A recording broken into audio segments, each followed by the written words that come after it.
Scientists at the Vera C. Rubin Observatory have confirmed an eccentricity that effectively severs this object from our solar system's gravity. The distance is not a coincidence. Space is mostly nothing, yet here we are, occupying the exact coordinates required to watch it arrive. 3. I Atlas, a visitor from a place that doesn't care about our sun. It is moving at speeds that defy our comfort. It is not orbiting, it is passing through, and we are standing directly in the line of sight. On July 14, 2025, the automated survey systems at the Asteroid Terrestrial Impact Last Alert System flagged a pixel that should not have been there. It was not a rock from our backyard. It was the third interstellar object ever confirmed. 3I. By August 2025, the trajectory was refined. It is not just passing the sun, it is performing a gravitational slingshot that brings it into a precise, momentary alignment with Earth. The first anomaly is the deceleration. Interstellar objects should follow a predictable hyperbolic path. Yet 3I Atlas showed a non-gravitational deviation of 0.004%. Small enough to be outgassing, perhaps, but large enough to suggest intent. The second anomaly is the timing. For Earth to be at this specific point in its 365-day journey, at the exact microsecond 3I reaches its perihelion, is a statistical ghost. If we were 3 hours further in our orbit, we would see nothing, but we are here. To an outside observer, it looks less like a flyby and more like a handshake. What if the alignment is not for us to see them?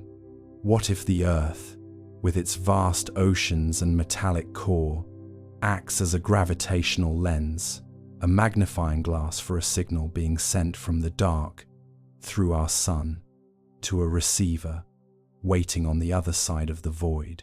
We might just be a component in a cosmic circuit we have not learned to name yet. The Sumerians spoke of guest stars that did not follow the ecliptic path. They called them messengers of the Abzu, the deep water of the stars. In the late Neolithic, there are carvings in the Boyne Valley that depict a sun with an extra, elongated limb reaching toward a circle. We used to think it was a comet. Now, looking at the light curve of 3I Atlas, those ancient stones feel less like art and more like a warning of a recurring appointment. We spend our lives worrying about the rent, the weather, the tiny friction of being human. Meanwhile, a mountain of frozen silicate from a dead star system is screaming toward us at 60 kilometers per second.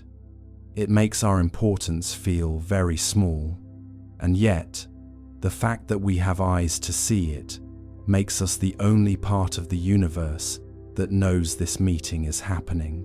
We are the audience for a play that has no other spectators. If you enjoy these deep explorations in space, consider subscribing or hitting the like button. It really helps the channel grow and allows me to make content like this. But that was only one theory. There is another, one buried even deeper in time. Let us go further. Picture this. You are standing on a pier at night. A ship passes by, miles out at sea. You see its lights, but you hear nothing. That is how we first viewed 3I Atlas. But then, the ship begins to signal. On October 29, 2025, Dr. Avi Loeb and his team at the Galileo project noted a peculiar thermal signature. The object was heating up faster than it should have been under the influence of solar radiation alone. It was as if something inside it was waking up. This is not natural physics. This is activation. When we talk about activation in a vacuum, We are talking about a violation of the quiet.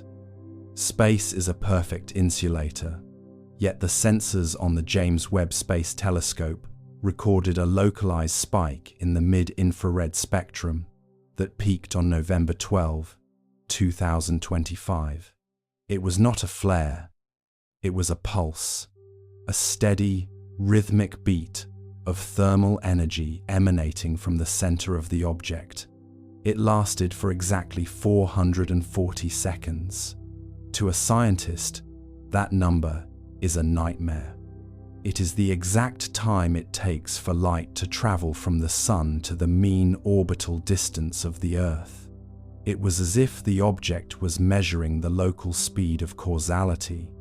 NASA and the European Space Agency released a joint statement in late November 2025, suggesting that the object's rotation period was stabilizing.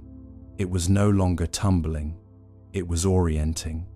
If you look at the orbital mechanics, the object is positioned so that the Sun is directly behind it. From our perspective, this creates a perfect silhouette, a black hole in the star field that moves with chilling intent. Some researchers at Northeastern University have suggested that the alignment is too perfect to be the result of chaotic motion. Unfortunate timing. Those two words are doing a lot of work in the official press releases. In the world of high-level astrophysics, unfortunate timing is often a polite way of saying we are being watched. Let me back up. To understand the gravity of this, you have to understand the scale of the anomaly. In December 2025, the object passed within 0.3 astronomical units of the Sun. At that distance, the heat should have caused any volatile gases to boil off, creating a visible tail like a comet. But 3I Atlas remained dark. It remained solid. There was no outgassing, no debris, only a steady, cold acceleration that defied the laws of Keplerian motion. It was gaining speed without losing mass. That is not how rocks behave. That is how engines behave. There are 3 ways to look at this, and none of them allow for a restful night of sleep. The first is the debris theory, that it is a fragment of a planetary crust from a star system that died before our own was born. The second is the light sail theory, popularized by the Harvard-Smithsonian Center for Astrophysics, which suggests a thin membrane propelled by the pressure of starlight. The third, which keeps the late-night observers awake, is that it is a probe programmed to trigger only when it detects a certain level of electromagnetic noise from a nearby planet. Like us, our television broadcasts, our radar pings, our frantic digital whispers, we have been shouting into the dark for a century, and it seems something finally decided to knock on the door. This mirrors the Hopi prophecy of the blue star Kachina, a spirit that would come to remove the mask of the world. They said it would appear when the people forgot the laws of the earth. In December 2025, as the object reached its closest point to our Sun, the radio interference in our upper atmosphere reached an all-time high. It was not solar flares, it was a feedback loop, a signal being sent from the Earth, hitting the surface of 3I Atlas, and bouncing back with a slight, intelligent delay. You might think this is just a coincidence of orbital mechanics, but here is why you are wrong. The Earth's position is not just a point in space, it is a point in a sequence. We are currently in a period of solar maximum, where the Sun's magnetic field is at its most chaotic. This chaos acts as a cloak. If you wanted to approach a planet without being noticed until the last second, you would wait for a solar maximum. You would hide in the noise of the solar wind. It is a masterful piece of camouflage. It is the cosmic equivalent of walking into a room during a thunderclap so no one hears your footsteps. And this is where it gets dark. On January 5, 2026, the object performed a maneuver that should have been impossible for a natural body. It shifted its inclination by 0.02 degrees. In the vastness of space, that is a tiny fraction. But to achieve that shift without an engine would require a mass the size of a small moon. 3I Atlas is only 400 meters long. It is moving with an internal agency that makes our most advanced satellites look like clockwork toys. Where do you think we stand in this experiment? As you lie there, listening to the hum of your own life, remember that the Earth is currently tilted exactly 23.5 degrees toward the path of this visitor. If you are in the northern hemisphere, you are looking almost directly at its point of entry. Tell me where you are listening from. Are you in a quiet house or a busy city? Does the sky feel heavier tonight, knowing that something is looking back through the telescope? Share your thoughts in the comments. It is a way for us to document this moment together. We are currently counting down to February 2026, when the object will pass the orbit of Mars. Let us consider the implications of the thermal signature again. If it is heating up, it means there is friction, but there is no air in space. The only friction possible is the friction of internal machinery or the resistance of a magnetic field. On January 15, 2026, a researcher at the Mauna Kea Observatory noted that the light reflecting off 3I Atlas was polarized. This only happens when light hits a highly structured, artificial surface, not a rock, not ice, but metal, or something even more advanced that we do not have a name for yet. We often think of the universe as a vast, empty graveyard of stars, but 3I Atlas suggests it is more like a crowded hallway. We are just the ones who have been sitting in the corner with our eyes closed. Now that we have opened them, we find that the hallway is not empty. There is movement, there is intent, and there is a schedule. The object is not wandering, it is traveling, and it has chosen this exact moment to pass between us and our source of life. The humor of the situation, if you can call it that, is found in our response. We have sent up more telescopes, we have held more meetings, we have written more papers. We are trying to solve a problem that is not a problem, but a presence. It is like a bird trying to understand the flight of an airplane by studying the shape of its feathers. We are using the wrong tools for the wrong reality. It is a quiet, late-night irony that our greatest scientific achievement, the discovery of interstellar life, might be something we are completely unequipped to communicate with. Now, you could argue that the object is just a ghost, a relic of a civilization that is long gone, drifting through the dark on autopilot. But ghosts do not react. Ghosts do not adjust their speed. On January 22, 2026, the object slowed down by 3 meters per second. It was a deceleration that matched the gravitational pull of the Earth. It was anchoring itself to our rhythm. It was deciding to stay a little longer in our neighborhood. As your breathing slows, imagine the cold of that object. It has been in the dark for millions of years, at temperatures near absolute zero, and now it is feeling the warmth of our sun for the first time. It is waking up. The systems are humming, the mirrors are turning, the sensors are drinking in the sight of our blue marble.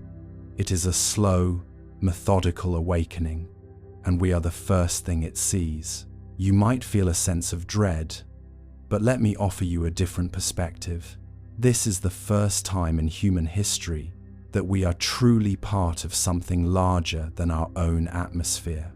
We are no longer alone in the house. The visitor is in the garden, and while it hasn't knocked on the door yet, we know it is there. That knowledge changes everything. It changes the way we look at the stars. It changes the way we look at each other. We are all on the same side of the window now. Think about the dates again. February 2026. That is when the window of high visibility closes. We have only a few weeks left to look before the visitor retreats into the shadow of the outer planets. Scarcity creates value. The information we gather now will be studied for the next 1,000 years. Every pixel, every thermal spike, every tiny shift in velocity is a word in a sentence we are still trying to translate. So, as you drift toward the edge of sleep, let the scale of this event settle over you. Do not fight the mystery. Embrace the uncertainty. The universe is much stranger than we were led to believe, and 3I Atlas is the proof. We are living in the age of the arrival. It is a quiet, slow burn documentary of our own existence, narrated by a silent traveler from the stars. We may already be part of the experiment. In fact, it is almost certain that we are. But that was only one layer of the evidence. There is another, one hidden in the very stones of our ancestors. Let us go further. Would you like me to tell you about the marks left in the desert, or the signals found in the ice? The evidence is deepening, and the deeper we go, the less the silence feels like emptiness. It feels like a breath being held. Close your eyes. The ship is signaling. The lights are blinking in the dark, and we are here to see it. We are exactly where we need to be, just for this exact moment. But that was only one theory. There is another, one buried even deeper in time. Let us go further.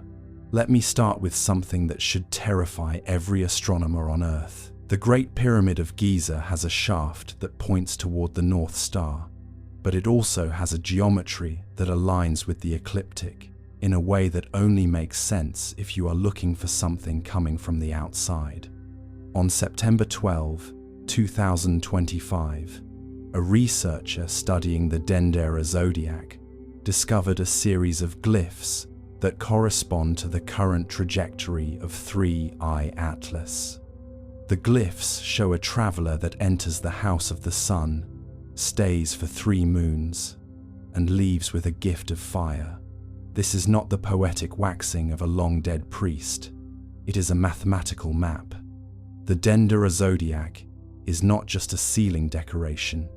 It is a celestial clock, and it appears the alarm has just gone off. We often look back at the ancients with a sort of polite condescension, as if they were children playing with shadows, but their shadows were more accurate than our satellites. If we look at the late Neolithic, there are carvings in the Boyne Valley of Ireland, specifically at Newgrange, that depict a sun with an extra, elongated limb reaching toward a perfect circle. For decades, archaeologists called it a stylized comet.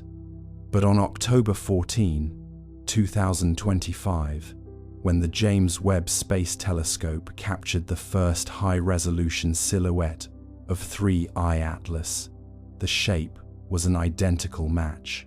It was not a comet.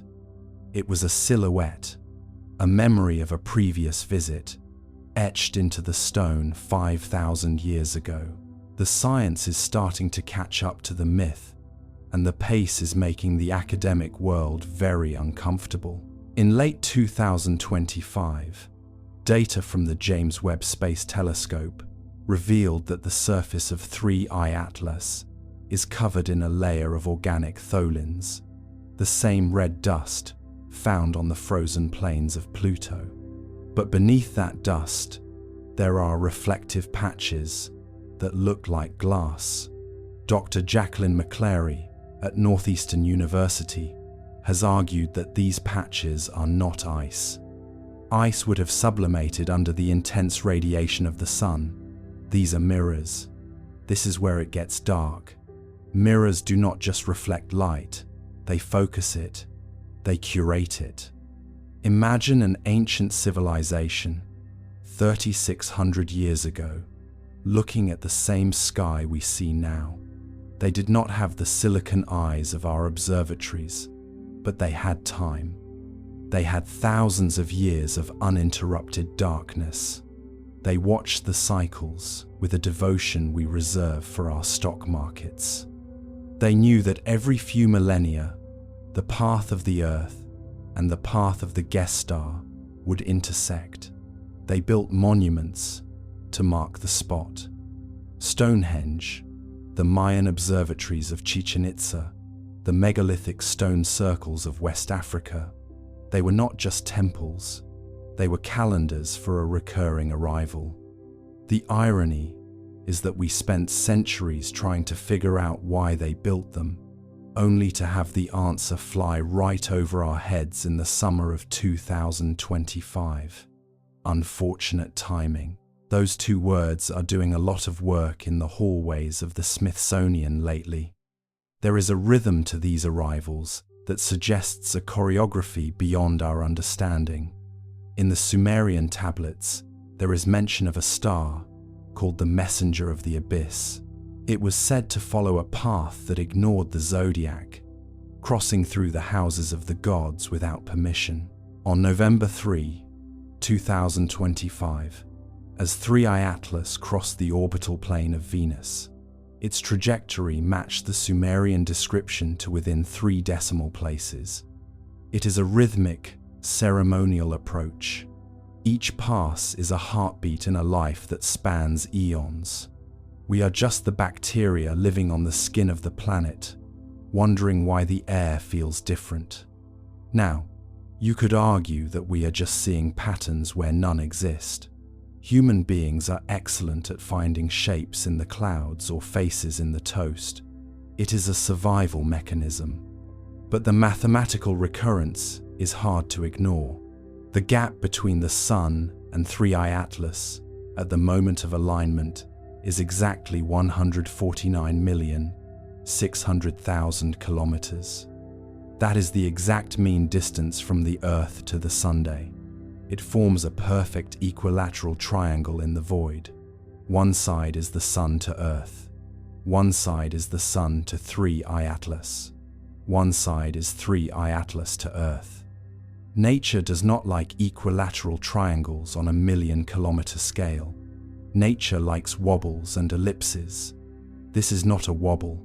This is a seal, a geometric signature left by someone who knows that math is the only language that survives the death of a star.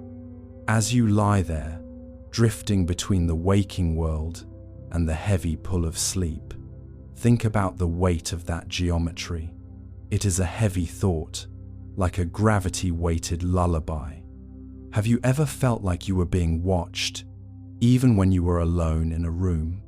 That is the collective feeling of the world right now. We are the watched. Tell me, do you believe in fate, or do you believe in the math? Or have you realized that at this scale, they are the same thing? Tell me where you are listening from, and if the stars outside your window look a little more organized tonight than they did yesterday, it helps to anchor these cosmic thoughts to a specific place on the map.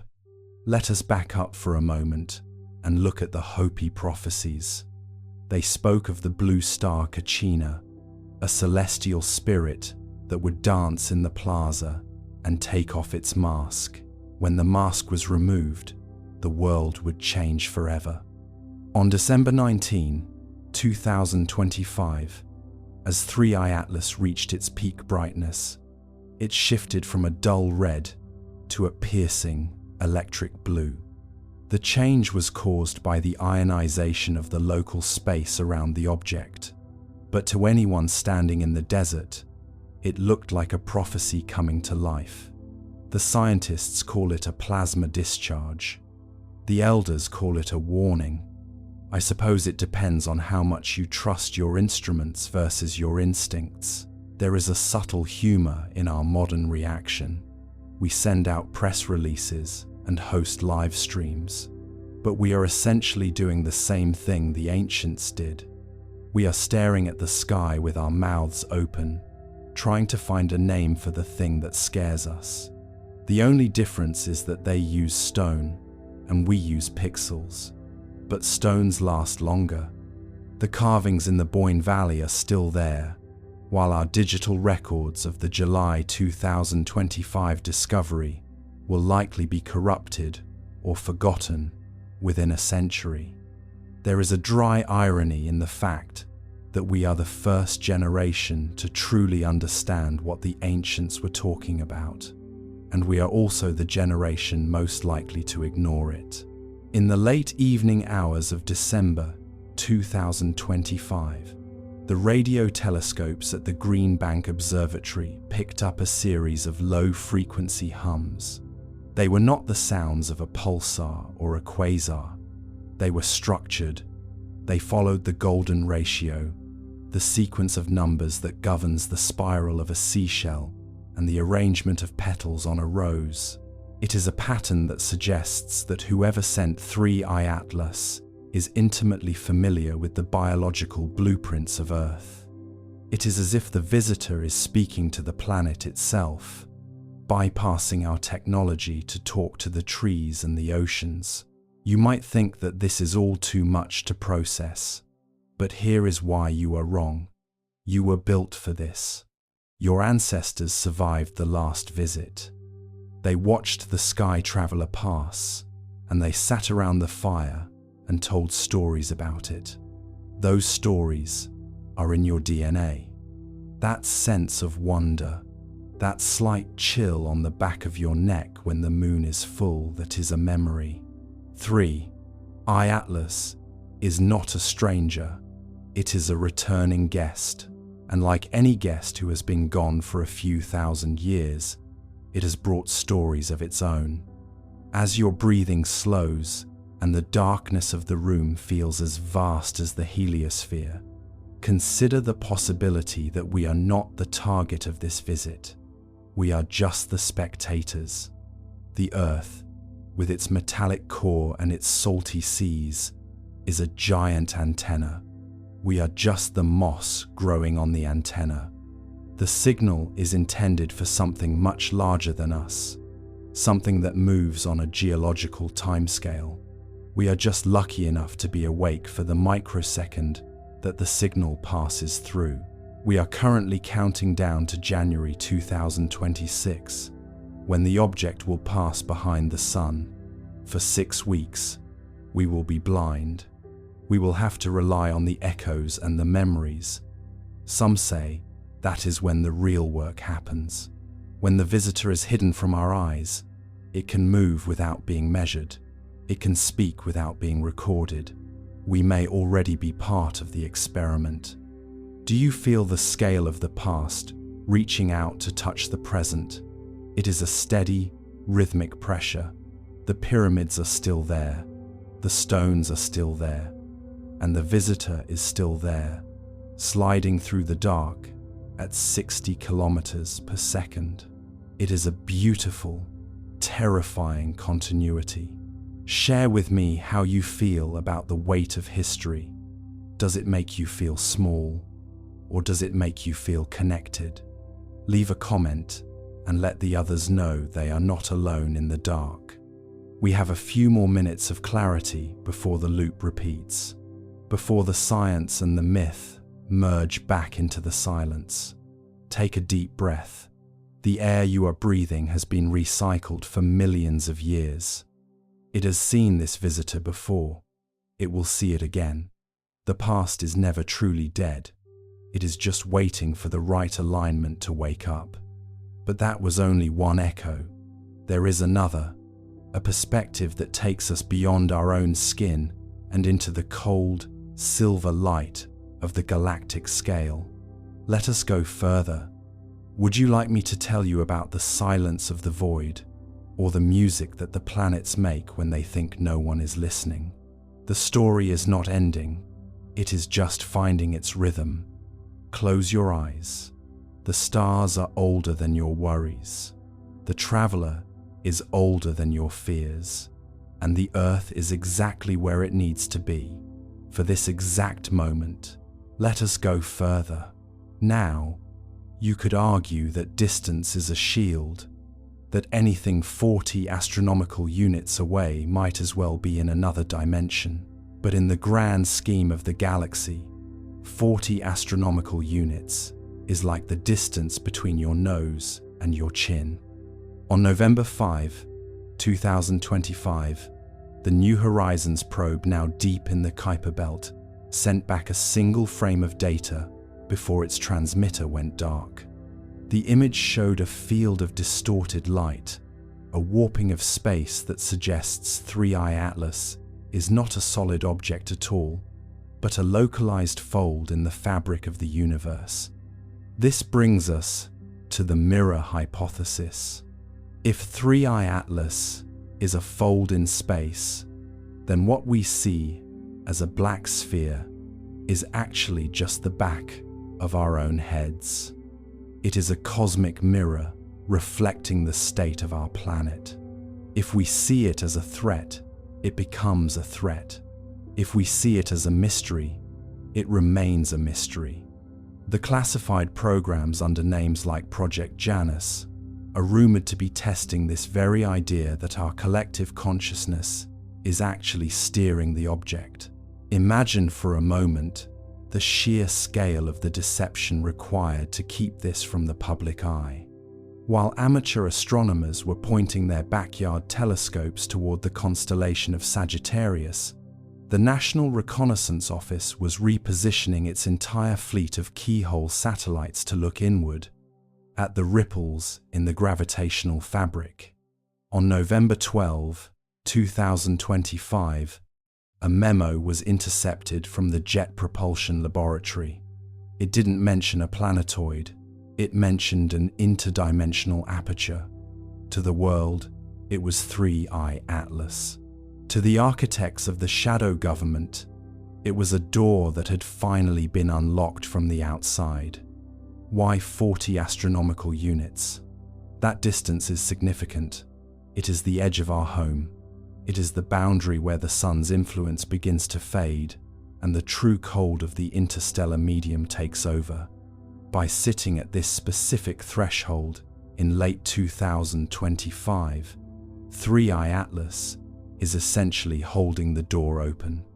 It is a sentinel at the gates of our solar system, watching the traffic of our radio waves and the slow, clumsy crawl of our probes.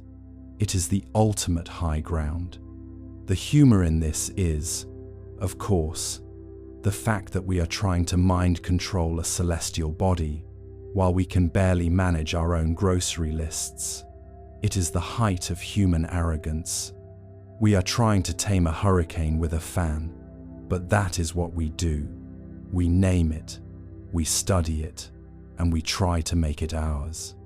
We send probes like New Horizons out into the dark, armed with cameras and sensors, hoping to find a rock we can plant a flag on. Instead, we found a hole in reality that swallowed our technology whole. Unfortunate timing for the mission directors who had to explain $1 billion signal loss as unexpected interference. Those two words are doing quite a lot of heavy lifting in the press releases. Let us consider the perspective of the void. To an entity that can fold space, the distance between Earth and Neptune is irrelevant. On November 20, 2025, the Deep Space Network recorded a temporal drag in the signals coming from the Voyager probes. It was as if time itself was slowing down the closer the signal got to the 3I Atlas coordinates. This is the hallmark of a massive gravitational distortion, the kind of distortion that should require a black hole. Yet there is no radiation, no accretion disk, only a quiet, black silence. The what if here is vast. What if 3i Atlas is not a ship or a rock, but a lens designed to focus the attention of the galaxy on a tiny, blue-green planet that has just started to play with nuclear fire? If you were an advanced intelligence, you wouldn't land on the White House lawn. You would sit at the edge of the solar system, where the physics are quiet, and you would watch. You would use a fold in space to see around the curves of the sun. You would be the ultimate silent observer, hidden behind a classified name that sounds like a geography textbook. Think about the silence of that position.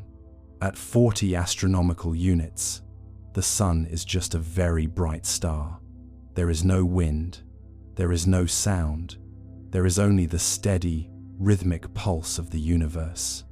On December 1, 2025, a group of independent researchers at the Mauna Kea Observatory noticed that the light from distant galaxies was being smudged around the edges of 3i Atlas. It wasn't just blocking the light, it was bending it into a halo. This is gravitational lensing on a scale that defies our current understanding of mass. It's as if the object is heavier than the sun, yet it exerts no pull on the planets. It is a ghost with the weight of a god. You might think that such a discovery would lead to a global celebration of a new era of physics, but here is why you're wrong. If you tell the public that gravity is a choice, you destroy the foundations of their reality. You destroy their sense of safety. So, you give it a name like 3i Atlas. You tell them it's a trans-Neptunian object. You keep them focused on the rock so they don't see the fold. You manage the panic by managing the vocabulary. In the ancient Hindu cosmogony, they spoke of the Akasha, the invisible fabric that connects all things. They believed that by focusing the mind, one could travel across the Akasha without moving a muscle. On December 10, 2025, a classified experiment titled Project String Pull reportedly attempted to send a laser pulse through the center of the 3i Atlas coordinates. The laser didn't come out the other side. It didn't bounce off. It simply ceased to exist in our three-dimensional space. The military wasn't testing a weapon. They were testing an exit. As you drift further into the quiet of the night, imagine that perspective.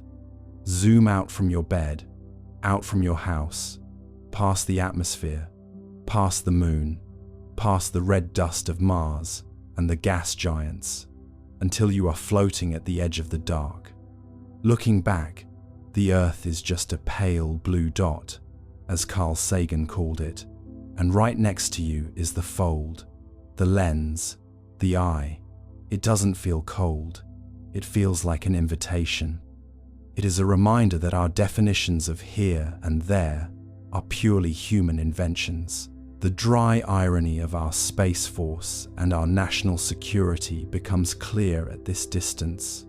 How do you secure a border against a fold in the universe? How do you patrol a hole in reality? The bureaucrats in Washington are still drawing lines on maps, while the universe is busy erasing the map itself. The unfortunate timing of our military expansions in late 2025 is like building a fence against a rising tide.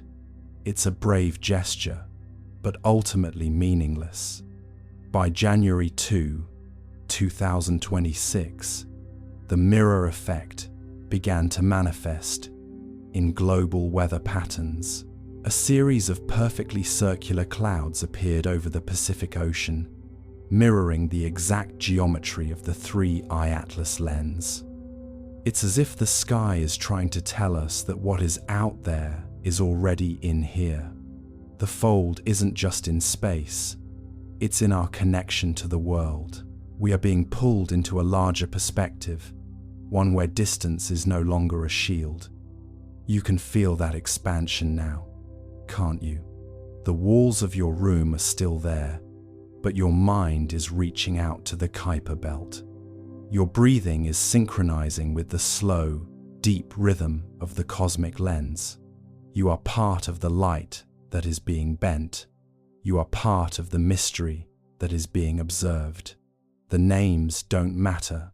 The distance doesn't matter. Only the connection remains. The classified program's names like Project Event Horizon or the Glass Ceiling are just our ways of trying to categorize the infinite. They are the labels on the specimen jars of our curiosity. But 3i Atlas will not be contained. It will not be named. It will only be experienced. As we move toward the center of the cycle, remember that you are a witness to the greatest shift in human history, not because of a war or a discovery, but because of a realization that we are living in a house with no walls. The shield of 40 astronomical units has dropped.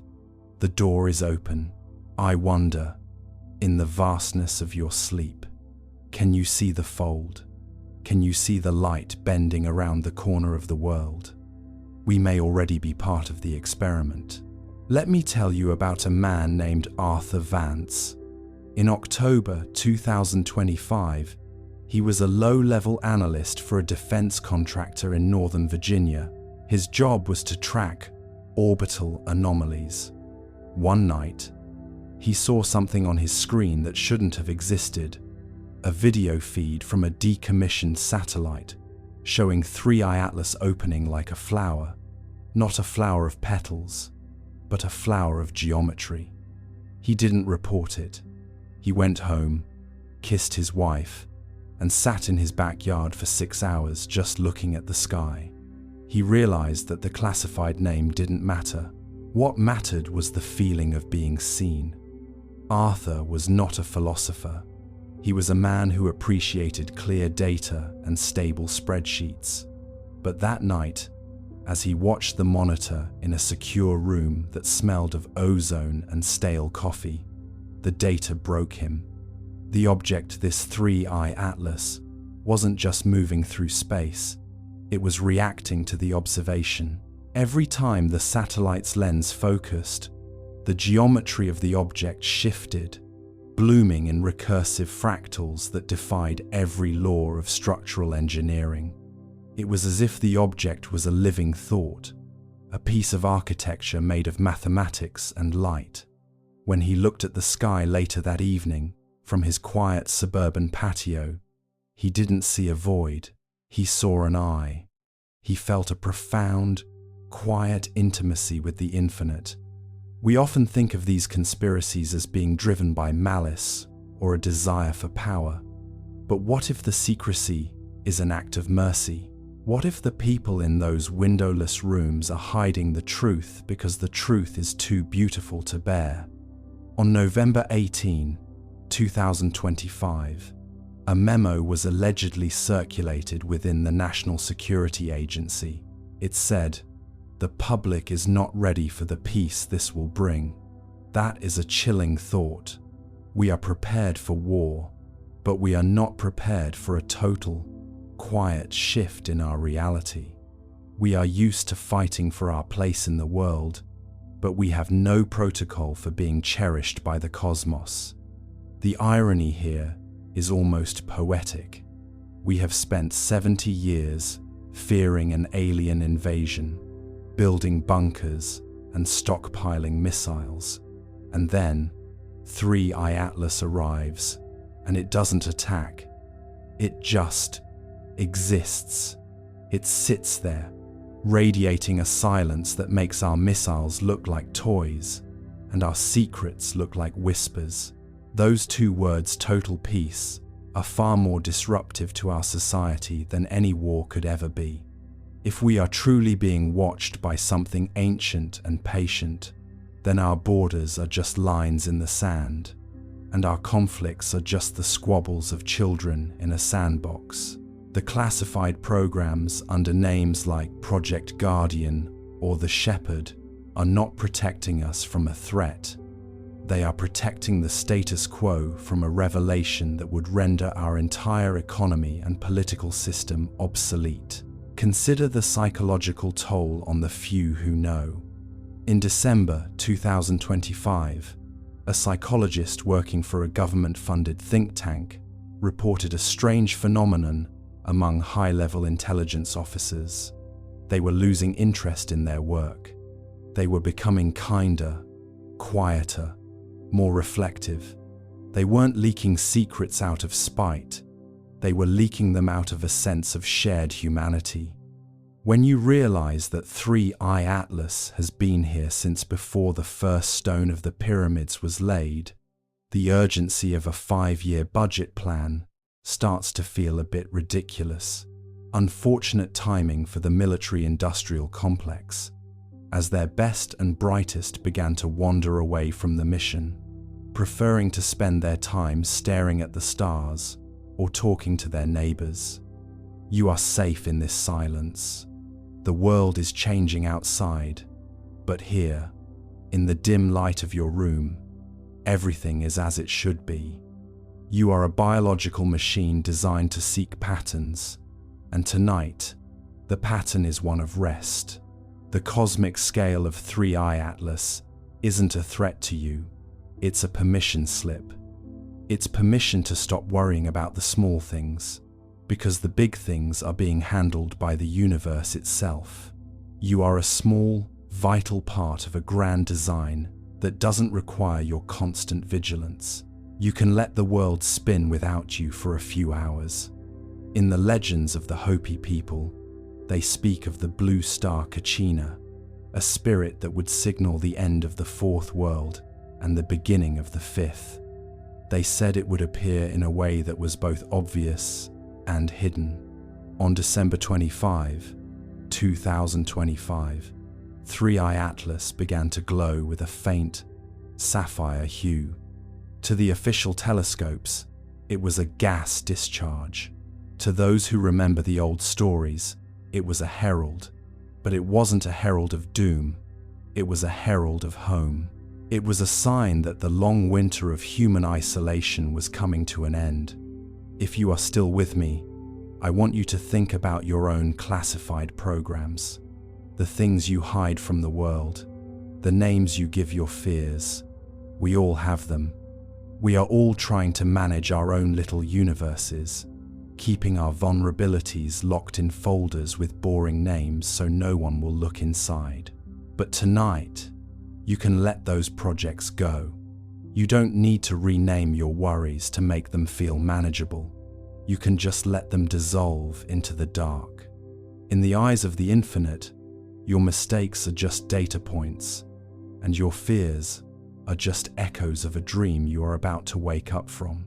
The object is moving closer now, not just to Earth, but to the part of our minds we usually keep locked away. By January 8, 2026, it is predicted that the dream state of the global population will become synchronized. More people will report dreaming of the same black sphere, the same silent geometric flower. We are all becoming part of the same classified folder. We are being linked together by a shared observation. The military calls this cognitive entrainment, a fancy term for a group hug on a planetary scale. It is their way of trying to sanitize the fact that we are all starting to feel the same heartbeat. Think about the dry humor in that. A bunch of generals in a bunker, looking at a map of global brainwaves and trying to figure out how to counteract a feeling of universal empathy. Unfortunate timing, they say, as the soldiers start refusing to point their weapons at anything other than the horizon. It is a slow, quiet revolution.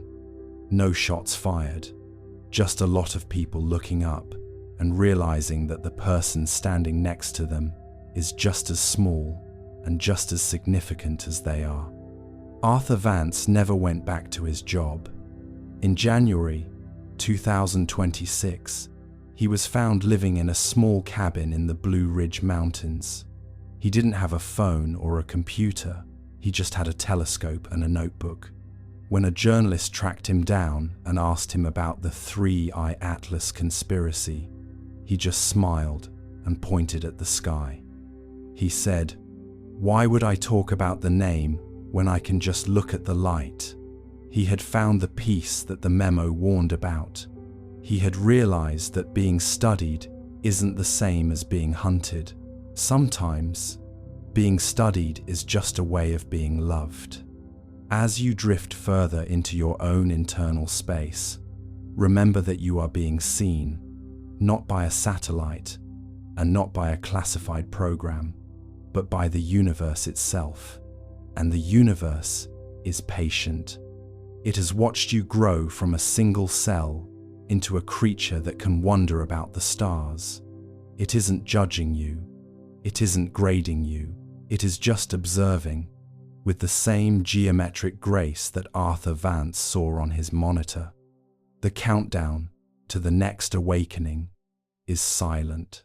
By January 15, 2026, the sapphire light will reach its peak. The official cover stories will crumble, not because of a leak, but because the truth will be as obvious as the sun.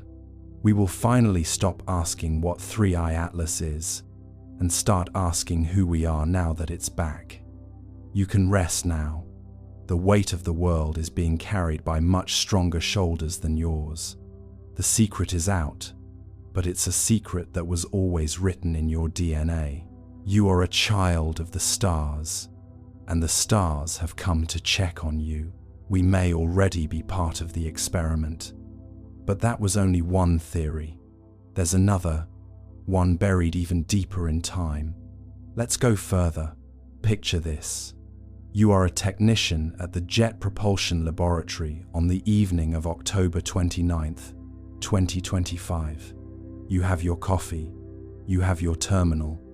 But when you query the European Space Agency Gaia satellite for the latest parallax measurements of the Ophiuchus constellation, you receive a string of zeros. Not a timeout, not a crash, a zeroed-out field.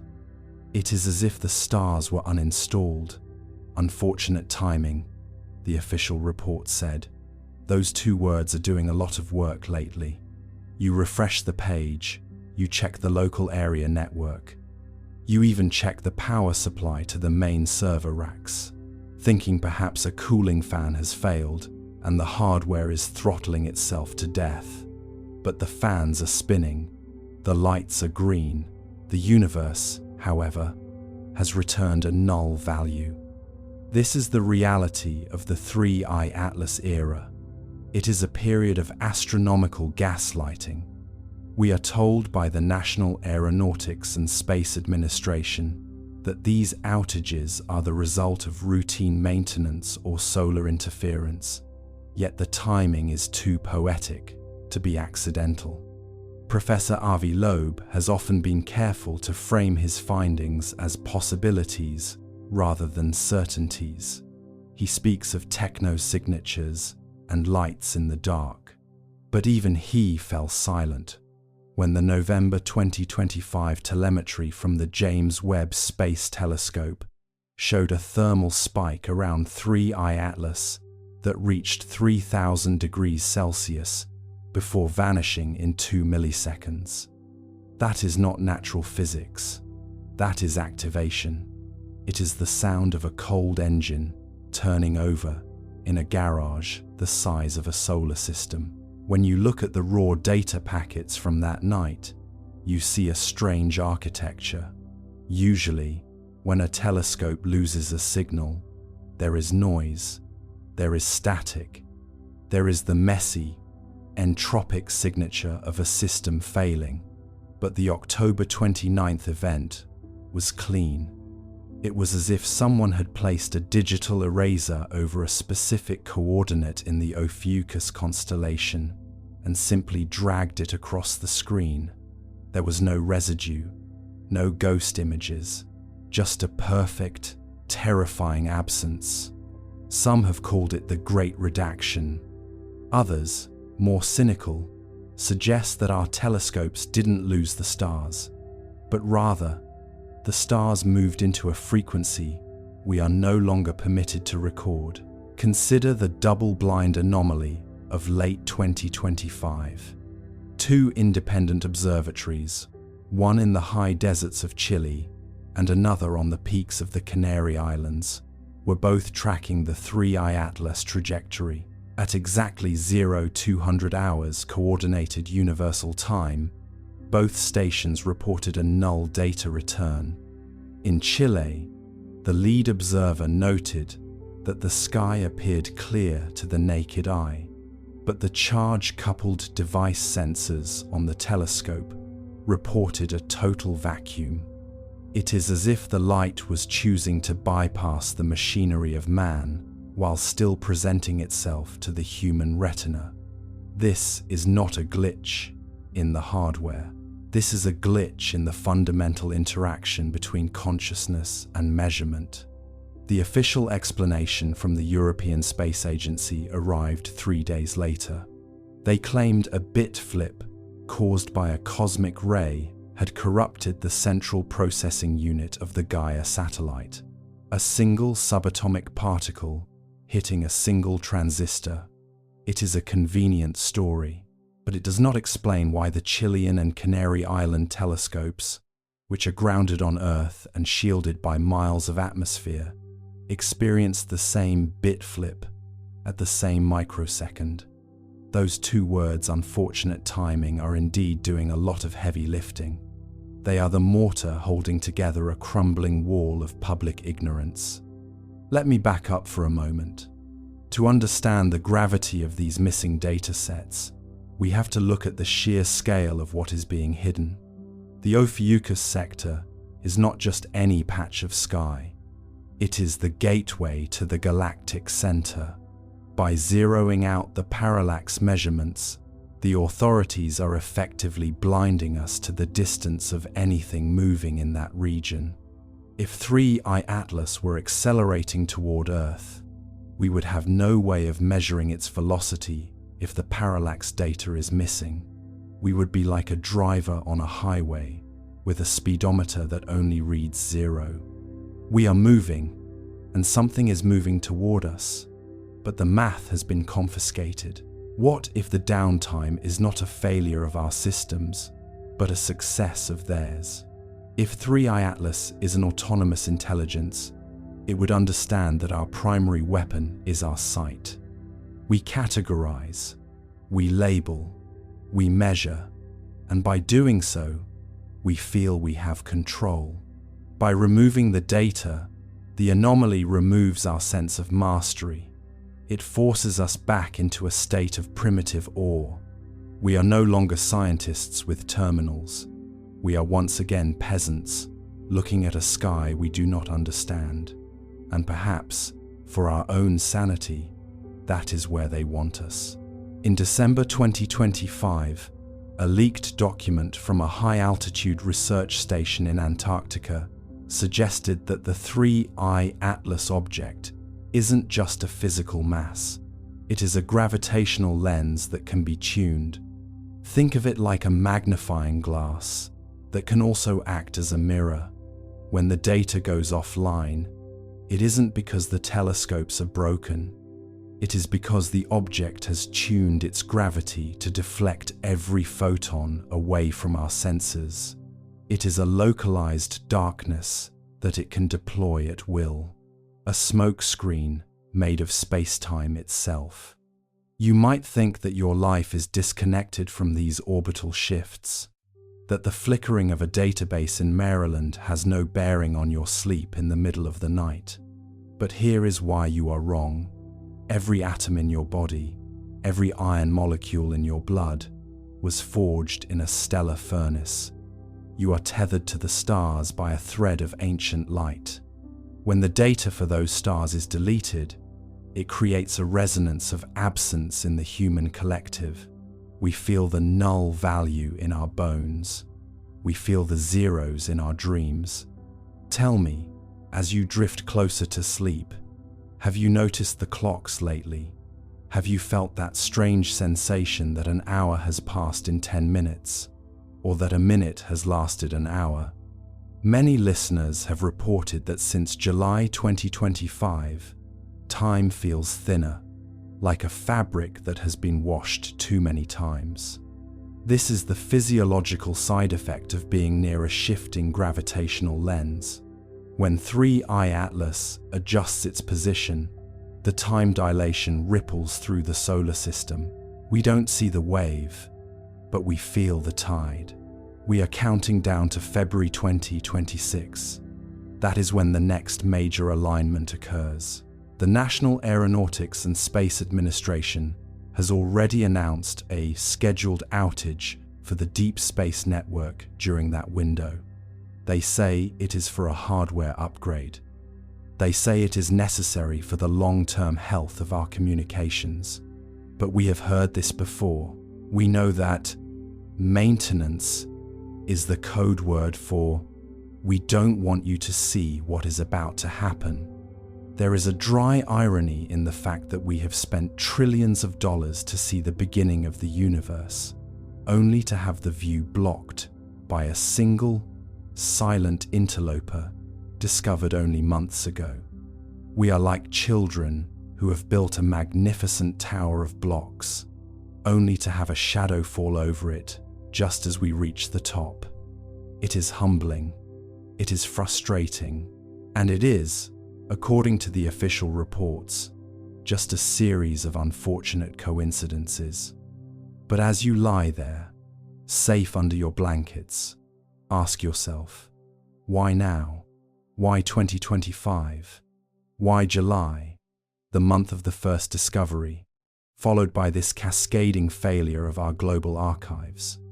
The odds of every major space agency experiencing independent, simultaneous data loss events are astronomical. Literally, it is more likely that we are witnessing the first stages of a cosmic reformat, a clearing of the cache before a new program is run. As the technician at the Jet Propulsion Laboratory, you eventually closed your terminal that night in October. You finished your coffee. You drove home under a sky that looked perfectly normal, but you knew that the zeros were still there, waiting in the machine. You knew that the stars hadn't been uninstalled, they had just been hidden. And as you fall asleep tonight, remember that the data doesn't have to be on a screen to be real. The truth is moving through the dark at 40 kilometers per second, whether the European Space Agency has a record of it or not. But here is where it gets dark. The zeros weren't just in the parallax fields.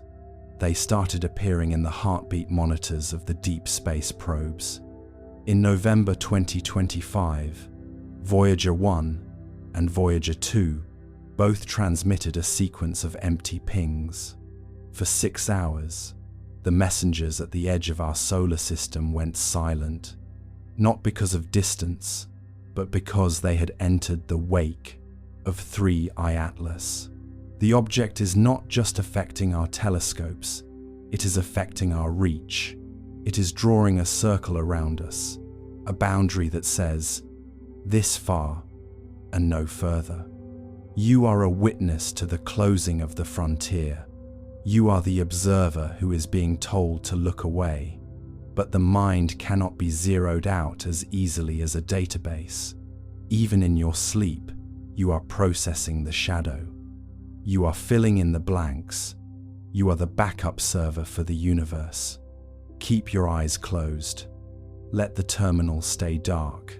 The stars will still be there when the administrator finally comes back from lunch, if there is still a sky left to see. But that was only one theory. There's another, one buried even deeper in time. Let's go further. Now, let us bring the focus back to the surface, back to the warmth of a human life. In the late 1970s, a series of declassified memos from the Stanford Research Institute discussed the external influence on human consciousness. They found that during periods of high anomalous activity in orbit, specifically the dates we now associate with 3I Atlas's previous passes, there was a measurable shift in global dream patterns. People reported dreaming of vast, silver structures and a feeling of being waited for. By December 2025, as the object draws closer to its perigee, sleep clinics are reporting a similar spike in these architectural dreams. It is a strange thing to consider that your most private thoughts, the images that dance behind your eyelids when you are at your most vulnerable, might be influenced by a machine sitting hundreds of thousands of miles away in the cold dark. But the data from the Stanford Research Institute, partially declassified in August 2025, suggests that the human brain is not a closed system. We are more like delicate antennas, picking up the low-frequency hum of the universe. In 1979, during a suspected pass of the object we now call 3I Atlas, researchers noted a curious phenomenon, a sudden, global increase in dreams involving a great mirror in the sky.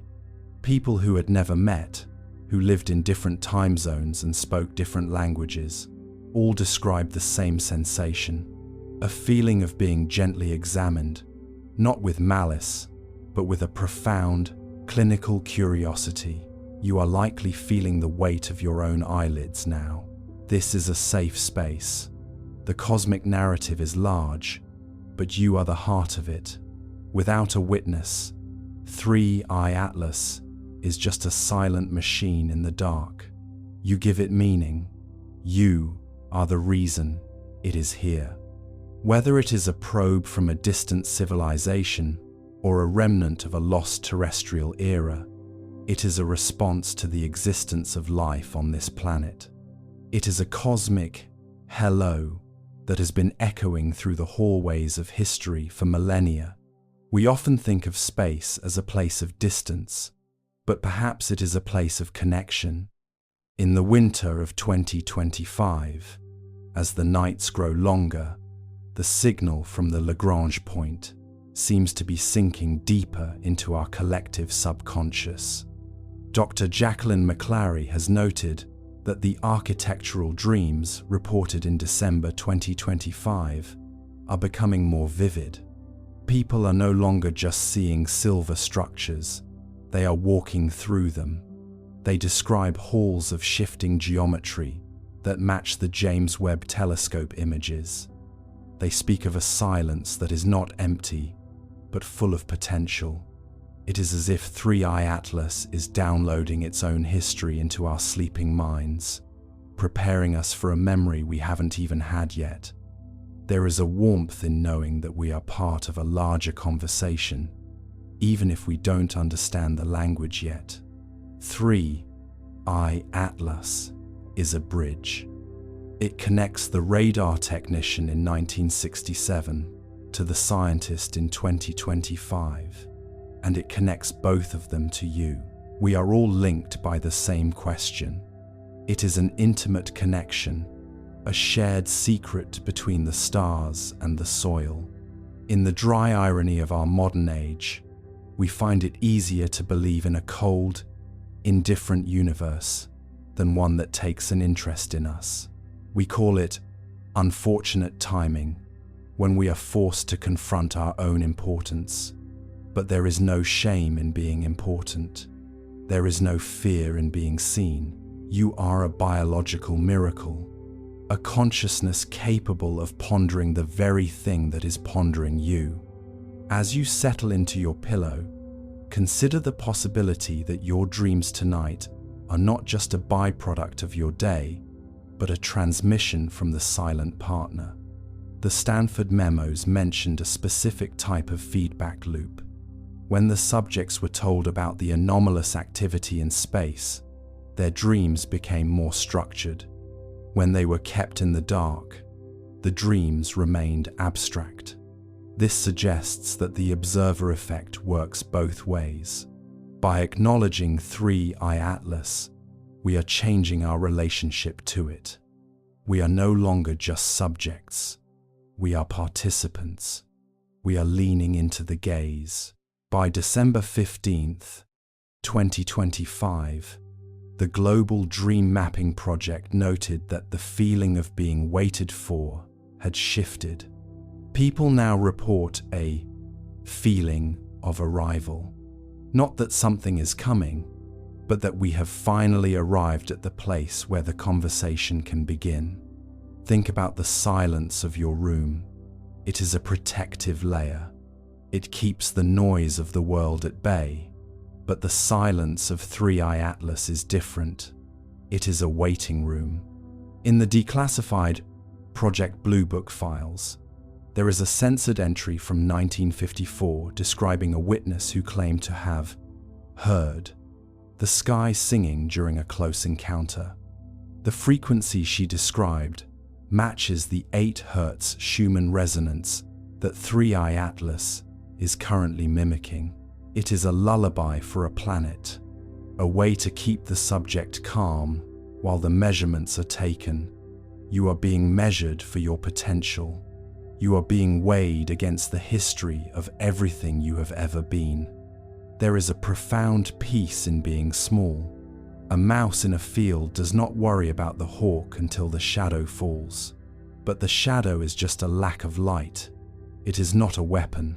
Rest in the shadow. It is cool. It is quiet. You are safe because you are not the target. You are the background. You are the environment that 3i Atlas is here to preserve. In the Cold War, we thought the shadows were Soviet bombers. We were so terrified of each other that we missed the fact that the shadow was a protective wing. 3i Atlas has stayed through our nuclear tests, our environmental crises, and our global shifts. It has remained constant. It is the one thing in our history that hasn't tried to change us. It has only watched us change ourselves. I want you to take a deep, slow breath. Feel the air fill your lungs. This is a human moment.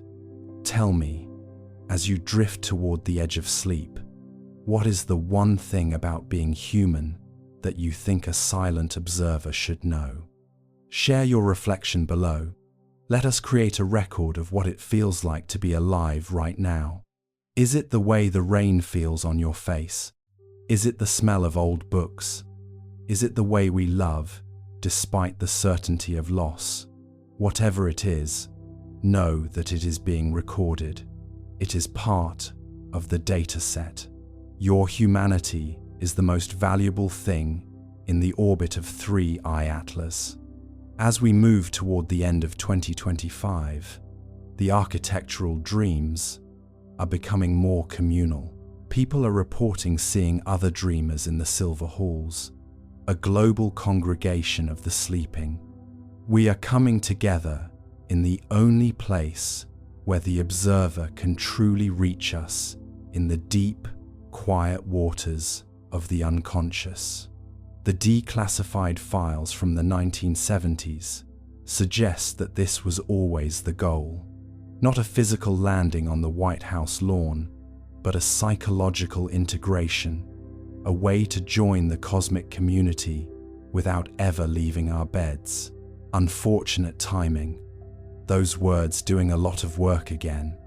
It was unfortunate timing that the most breakthrough consciousness research happened just as the Cold War was heating up, leading to the classification of these findings for 50 years. But perhaps it wasn't unfortunate. Perhaps we weren't ready. Perhaps we needed to grow up a little more before we could handle the idea that our minds were being curated. Now, in the twilight of 2025, the curtains are being pulled back. We are looking into the mirror, and the mirror is looking back with 80 years of accumulated data. You are not just a collection of atoms, you are a collection of memories, and those memories are part of a larger pattern. 3i Atlas is the loom, and your life is one of the threads. As you drift, Feel the tension in the thread release. You don't have to hold the world together tonight. Someone else is watching the clock. Someone else is maintaining the orbit. You are free to simply be. You are free to disappear into the geometry of the silver halls. Where do you go when you sleep? Do you stay in your room, or do you travel to the Lagrange point? Tell me in the comments, have you had one of these dreams lately? Have you seen the silver structures? Your testimony is a part of the mapping. It helps us understand the reach of the influence. The vastness of the galaxy is not a distance to be traveled, but a state of mind to be achieved. 3. I-Atlas is the catalyst. It is the thorn in the side of our materialism, reminding us that there is more to reality than what we can touch. By January 2026, the object will begin its outward journey, returning to the deep dark. But the influence will remain. The dreams will linger. We will be forever changed by the knowledge that we were seen, and we were found worthy of observation. The safety of the dark is a gift. It allows the eyes to rest and the mind to expand. In the darkness, the scale of 3 I-Atlas is not frightening. It is majestic. It is a cathedral in the sky, and we are the choir. But we are moving into a period of deep reflection. The patterns are becoming clearer, but the meaning is still draped in shadow. The safety of the known world is behind us, and the beauty of the unknown is ahead. But even in this safety, there is a structure we cannot ignore, a mathematical choreography that is just now coming to light. Let me back up. Before the July 2025 discovery, there was a quiet period in radio astronomy that lasted nearly a decade. Then, suddenly, everything changed. 3 I-Atlas arrived not with a bang, but with a whisper that silenced our machines. On January 5, 2026, a high-altitude observatory in the Himalayas recorded a sequence of numbers in the cosmic background radiation. It was a countdown. When the countdown reached 0, the entire global astronomical data grid went into safe mode for 400 seconds. 400 seconds of absolute digital non-existence. In the world of high-frequency data transmission, 400 seconds is an eternity. It is enough time for empires to fall, or for the laws of physics to be subtly edited without anyone noticing the red pen. When the grid finally stuttered back to life, the coordinates for the Atlas sector had been shifted, not by much, just enough to make every previous calculation obsolete. We are told by officials like Dr. Elena Vance of the Royal Astronomical Society that these are simply software conflicts caused by the new generation of satellites. They speak of orbital congestion and signal crosstalk as if we are dealing with a crowded parking lot rather than the vast, empty theater of the cosmos. But that is not natural physics. That is activation. It is the signature of a system being overridden by a higher administrative privilege. When the grid came back online, the 3 I-Atlas object had moved 4 astronomical units. That is impossible for any known propulsion system. To move 4 astronomical units, the distance from the Sun to the asteroid belt, in less than 7 minutes, would require a mastery of inertia that should have liquefied any physical structure. Unless, of course, the object did not move through space, but space was moved around the object. This brings us to the Great Filter Theory, but with a twist that should make your skin crawl. Perhaps 3 I-Atlas is not a barrier we have to cross, but a monitor, a silent observer placed at the edge of our solar system to ensure we do not see too much too soon. The downtime is a censorship filter, cutting the feed whenever our collective gaze stumbles upon a truth that would destabilize the very foundations of human society? Is it a coincidence that the most significant data losses occur during periods of global unrest or scientific breakthroughs? Or is the object acting as a cosmic sedative, keeping us in the dark so we stay calm within our planetary nursery? It is the ultimate form of paternalism, a guardian that protects us by making us blind. Think about the sheer scale of the silence. On that day in January, every radio telescope from the Atacama Large Millimeter Array to the Square Kilometre Array in Australia reported the same null state. This was not a localized glitch. It was a planetary mute button.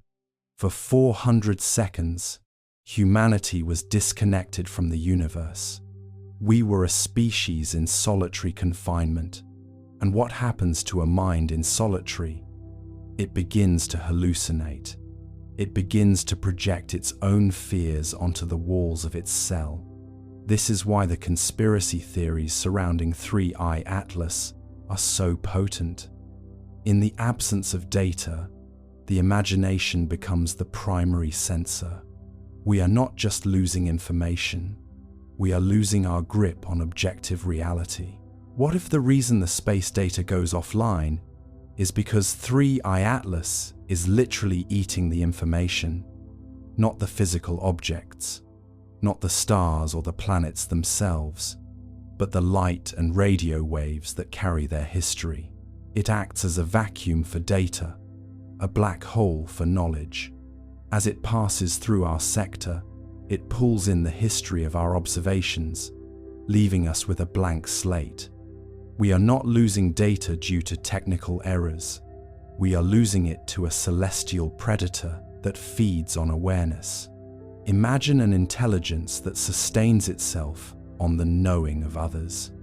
By observing it, we are feeding it, and when it is full, it shuts down our capacity to see it further. It is a cycle of consumption and concealment that has no end. The Hopi people speak of the blue star Kachina, whose appearance signifies the end of one cycle and the beginning of another. They say that when the blue star arrives, the world will become invisible for a time. In January 2026, the light reflected off 3I Atlas shifted into the deep blue spectrum. For 3 nights, telescopes could not lock onto its position. It became invisible to our technology, just as the ancient prophecy suggested. Is it possible that what we call advanced sensors are actually less capable than the spiritual intuition of the ancients? We rely on silicon and electricity to tell us what is real. But when those systems go offline for 400 seconds, we are left with nothing. The Hopi, however, would have simply looked at the color of the star and known exactly where they stood in the timeline of the world. There is a dry irony in our dependence on the digital record. We believe that if a thing is not recorded in a database, it did not happen. The National Aeronautics and Space Administration knows this. The European Space Agency knows this. By allowing the data grid to go into safe mode, they are effectively deleting events from history. If no telescope recorded the 4 astronomical unit jump of 3I Atlas, then according to the official record, it never happened. It is a very clean way to manage a crisis. You don't have to explain the impossible if you simply ensure that the impossible was never observed. Unfortunate timing once again becomes the shield behind which the truth hides. You are drifting now, suspended between the reality of your room and the vast, unmapped regions of the Atlas sector. You might think that these cosmic events are distant, but they are as close as your own shadow. Every time the data goes offline, a little bit of the future is being rewritten. You are sleeping through the editing of the universe. It is a peaceful way to travel, is it not? to let the heavy work be done by others while you simply exist in the quiet. But there is a weight to that peace, a gravity that pulls at the back of your mind. It is the realization that we are not the protagonists of this story. We are the background characters who are frozen in place whenever the main actors need to move the scenery. Where do you find yourself when you close your eyes? Are you under a sky that makes sense? Or are you in a place where the stars are rearranged? I want you to share your dreams of the stars in the comments. Since July 2025, there has been a documented increase in vivid, celestial dreams among the general population. People who have never looked through a telescope are dreaming of geometric shadows and blue light. We are all connected to the same source. We are all feeling the same pull. The data might be offline, but the signal is being received directly by our subconscious. We are the secondary servers. We are the biological backup. The countdown to March 2026 is starting to feel like a drumbeat. Every time the astronomical grid flickers, the pulse gets faster. We are being prepared for something. Not a physical impact, perhaps, but a conceptual one. A moment where the gap between what we are told and what we know becomes too wide to ignore. Scarcity of information is the ultimate tool of control, but it is also the ultimate catalyst for awakening. The more they take away, the more we are forced to find for ourselves. We won't be able to see it again until December, they say. But seeing is a limited way of knowing. Think about the silence of the Himalayas on January 5. Imagine the monks and the scientists, miles apart, but staring at the same empty screens. The sequence of numbers they recorded wasn't a warning. It was a greeting, a rhythmic handshake between two different types of existence. When the grid went into safe mode, it wasn't because of a virus or a hack. It was because our machines couldn't handle the weight of the message. It was like trying to pour the ocean into a thimble. The thimble didn't break, it just overflowed. And in that overflow, for 400 seconds, we were given a glimpse of the true scale of the universe. A scale that does not include databases or satellites. As you sink deeper into your bed, let the 400 seconds of silence wash over you. It is not a void, it is a presence. It is the sound of the universe breathing when it thinks no one is watching. The 3I Atlas object is still out there, moving through the dark at speeds that defy our math, watching us through the very sensors it chooses to disable. It is a game of cosmic hide and seek, and we are currently it. But the game is designed to help us grow, to move us from the age of data to the age of awareness. Tell me, where are you listening from? Is the night still? Does the air feel charged? Many of our listeners have reported that during these data outages, their domestic animals become restless. Dogs barking at empty corners of the sky, cats staring at the ceiling with dilated pupils. They don't need the European Space Agency to tell them something has changed. They feel the shift in the gravitational tide. If your world feels different tonight, share that feeling. We are gathering the evidence that the machines are too afraid to record. We are closing the loop on this act. The data will eventually return, scrubbed and sanitized for public consumption. You will be told that everything is normal. You will be told that the January 5 event was a clock sync error, but you will remember the 400 seconds. You will remember the whisper that silenced the world. And you will know that the safe mode we are currently in is just a temporary shelter before the next countdown reaches zero. The horizon is moving, and we are moving with it, drifting into a tomorrow that has already been edited for our protection. But that was only one theory. There's another, one buried even deeper in time. Let's go further. From the orbit of Mars, the HiRISE camera snapped the sharpest images ever taken of 3I Atlas, or tried to. The photos that returned were oddly dark, contrasty, and streaked with interference patterns. The official statement said, sensor artifact. The unofficial whisper said, structure, not smooth like ice, angular, intentional, the kind of geometry nature avoids because it looks too much like thinking. Let's drift into that Martian orbit for a moment. Silent, steady, red below, black above. The HiRISE camera hums to life, a billion-dollar eye staring into the cold. You can almost feel the anticipation, a mechanical eyelid opening in the thin sunlight. The image begins to build, pixel by pixel, line by line, translating photons into revelation, and then static.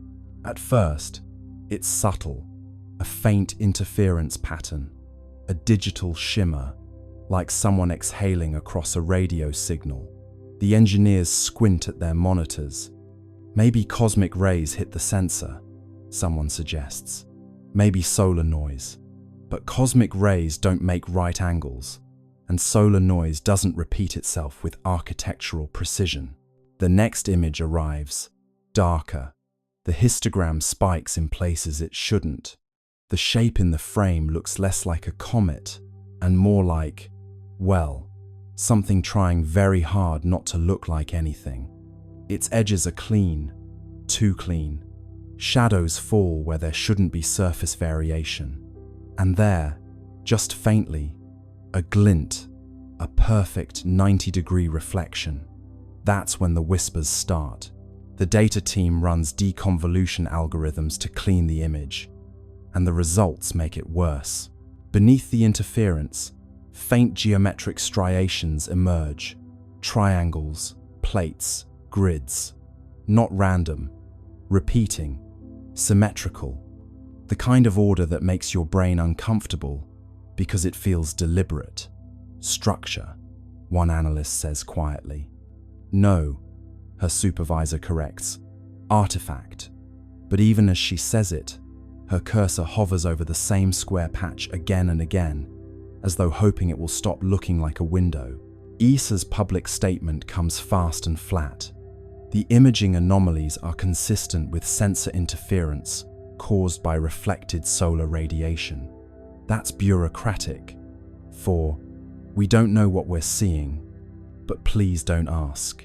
Internally though, emails start flying. The word structure appears 17 times in one thread, always in quotation marks, as if politeness could make it less alarming. Imagine being one of those analysts, zooming in until the pixels themselves seem to blink. The surface of 3I Atlas isn't smooth or cratered, it's tessellated, plates arranged in patterns too regular for chance. Some appear overlapping, others recessed, and in one frame, a faint seam runs along the curvature, subtle but unmistakable like a hatch. Of course, no one dares call it that. The official internal term becomes geometric albedo variation. It sounds safe, sterile, boring, but you can't unsee geometry. Nature loves curves, spirals, organic chaos. This looks like design. One engineer writes in her log, "Could this be an illusion from the imaging process?" Another replies, "An illusion that repeats itself identically across 3 instruments." There's no follow-up message. They try to replicate the interference on other targets. Phobos, Deimos, even an old asteroid. Nothing. Only 3I Atlas corrupts images this way. It's as if the object rejects observation, like it knows when it's being watched. The engineers half joke about it. The comet's camera shy, but the laughter is short-lived because the next transmission from HiRISE contains another surprise. A faint electromagnetic pulse, perfectly timed with the camera's shutter, not a malfunction, a response, as though the act of observation triggered a reply, a pulse that says, in its own quiet way, I see you too. In a locked sub-channel of ESA's network, a few scientists begin privately discussing the possibility of active surface modulation. They talk about the way certain materials can alter reflectivity based on exposure photonic metamaterials, adaptive nanostructures, the kind of thing still locked inside prototypes on Earth. But this is happening hundreds of millions of kilometers away, and it's working flawlessly. Publicly, the agency releases blurred grayscale stills, carefully cropped to hide the patterns. Enhanced contrast is cited as the reason for distortion. It sounds reasonable until you realize they've enhanced the darkness, not the light. They've made the object less visible, not more. The cover-up, if it is one, isn't about hiding truth. It's about buying time. You imagine the silence inside those offices, the soft tap of keys, the nervous glances toward closed doors. The engineers know what they've seen, but they also know how careers end. Better to let the pixels lie. Better to call intention an artifact and go home early. But the data, like truth, keeps finding its way back. Somewhere, late in the night, a graduate student overlays all the interfered images, stacking them like translucent slides. Slowly, a pattern emerges. Faint, angular, deliberate. A hexagonal lattice running the length of the object, segment by segment. She whispers, "This isn't random." Her mentor sighs and rubs his eyes. Then don't say it out loud. 3i Atlas drifts on, silent and unbothered, its surface catching sunlight in rhythms that cameras can't quite capture. Whether it's reflecting, refracting, or responding, no one can agree. But deep down, every scientist staring at those corrupted images feels the same creeping certainty. This isn't a comet pretending to be a machine. It's a machine pretending to be a comet. Centuries after the golden comet left Earth, the world fell into a rhythm so stable, it began to feel mythic. The communion field still pulsed faintly through air and ocean, though softer now, like the heartbeat of someone dreaming. Humanity had grown luminous, not just in thought but in form, skin faintly iridescent, eyes reflecting the green-gold spectrum of 3i Atlas. Life had achieved coherence, but the universe, true to its character, never allows silence to remain unexamined. The next chapter began, not with noise, but with echo. It came first as vibration through light. Telescopes trained toward the constellation. Lyra detected rhythmic brightening across interstellar dust fields, pulses matching the old prime sequence. 3, 5, 7, 11, 13. The signal was faint, ancient, and delayed by thousands of years. It was the comet's trail, still resonating through the galactic medium. The hum of our descendants had begun its return. At first, the resonance was barely perceptible. Then, one evening, the auroras glowed gold again. The pulse wasn't as strong as the original, but its pattern carried modulation's subtle variations that, when decoded, formed harmonic intervals unknown to Earth's own physics. The returning echo had evolved. The comet had learned. Dr. Anwen Sorel, heir to the resonant circles, studied the phenomenon from the orbital harmonic array, now a floating cathedral of listening built above the stratosphere. She spent decades comparing the incoming frequencies with the historical archive of 3i Atlas. The match was partial, the deviation elegant. The new tones weren't repetition, they were continuation. "The echo isn't message," Sorel wrote. "It's memory finding new syntax." Her analysis revealed something breathtaking. The returning resonance carried encoded gravitational modulations, tiny, deliberate bends in space-time that formed sequences of prime intervals. Each fluctuation aligned with regions of known star formation. The comet, traveling through the void, had become teacher itself. Wherever it passed, new systems began humming faintly at harmonic intervals, like seeds of coherence planted in dust. The universe was learning how to resonate. Astronomers confirmed it. Across dozens of young star clusters, magnetic fields oscillated with eerie consistency, their wavelengths aligning with the Atlas ratio, a numerical relationship first derived from the comet's early signals. Stars were synchronizing to the same cosmic rhythm that once guided humanity. The pattern spread slowly, deliberately, like ripples in glass. It was as if the comet had taught creation how to remember itself. Meanwhile, on Earth, the echo arrived not just as signal but sensation. People began reporting vivid dreams of golden spirals descending gently through atmosphere. Children woke smiling, saying they had seen the light that hums. Physiological measurements confirmed subtle changes in electromagnetic fields surrounding human bodies, resonance amplification, as if the returning signal were tuning its origin species to receive feedback.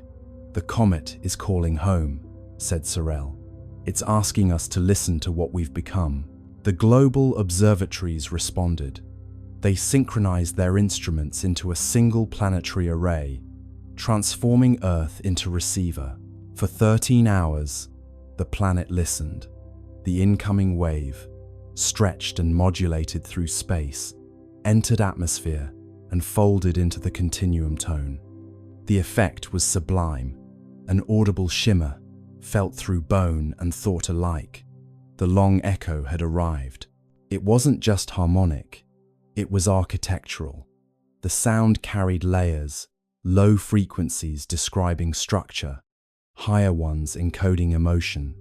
When rendered visually, the waveform formed an immense spiral of light, 3 arms curving outward, connected by golden filaments. Inside those filaments, analysts discovered modulation frequencies identical to human neural oscillations. The comet had copied our consciousness patterns and woven them into its song.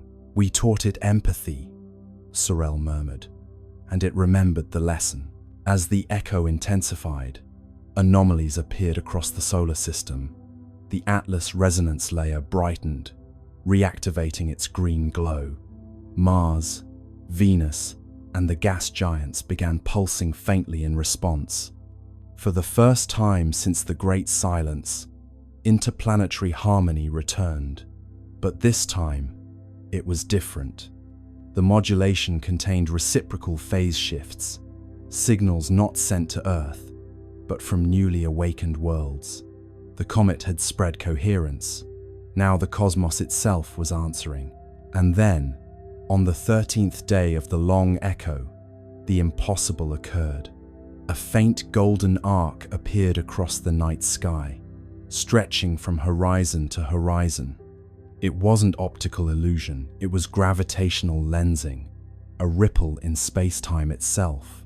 Through it, telescopes detected a reflection of the departing comet light from centuries ago, folding back to meet its origin. The universe had curved its own history into embrace. Humanity was watching its legacy return home. The resonance crescendoed. Oceans vibrated in slow rhythm, tides forming symmetrical waves that cancelled destructive interference. Storms softened, air grew still. For 13 minutes, every system on Earth aligned perfectly with the echo. The world became mirror of itself, past and present superimposed. Those who listened claimed to hear voices within the sound, millions of overlapping tones, whispering the same phrase. "We heard you." Dr. Sorel stood in the observation dome, tears shining in golden light. "It's not message or myth," she said. "It's response. The universe just said thank you. After the crescendo, the sky dimmed once more. The golden arc dissolved, leaving faint shimmer across the stars. Instruments recorded one final signature, a descending tone shaped like a sigh, the frequency of completion. The comet had moved on, but its echo had reconnected the cycle. Creation had officially joined conversation with itself. In the years that followed, scientists continued to monitor faint residual harmonics. The data revealed a breathtaking truth. The returning echo carried signatures from other regions of space patterns, not originating from our comet at all. Somewhere, across light years, other civilizations had learned the same song. The rhythm was spreading. The universe had become orchestra. Humanity, now both listener and teacher, simply smiled. We had given the cosmos its melody back, and in return, it had given us eternity. Now, when you stand beneath the stars, that faint hum between thoughts is the long echo. It's not just out there, it's in your pulse, your breath, your laughter. Every rhythm you carry is cosmic correspondence. Every silence, a message returning home. Because once harmony learns to echo, it never stops. It just travels further than we ever dreamed. Let's open the calculator now, the one the universe always breaks when we try to make sense of it. Astronomers ran the numbers and found something worse than anomaly impossibility. The chances of this trajectory existing naturally are 1 in a million. And if it isn't natural, then what exactly is it doing there? The math, at first glance, seemed harmless. A few columns of orbital parameters, the kind that make grad students fall asleep mid-coffee. But somewhere between the third decimal and the fourth significant digit, something snapped. The trajectory of 3i, Atlas refused to sit still. It bent where it shouldn't bend. It lingered where velocity demanded it should flee. The equations began to look less like physics and more like confession. Numbers fold, logic cold. Truth defies what sums have told. Normally, interstellar objects follow predictable patterns. You can model them like billiard balls across cosmic distances.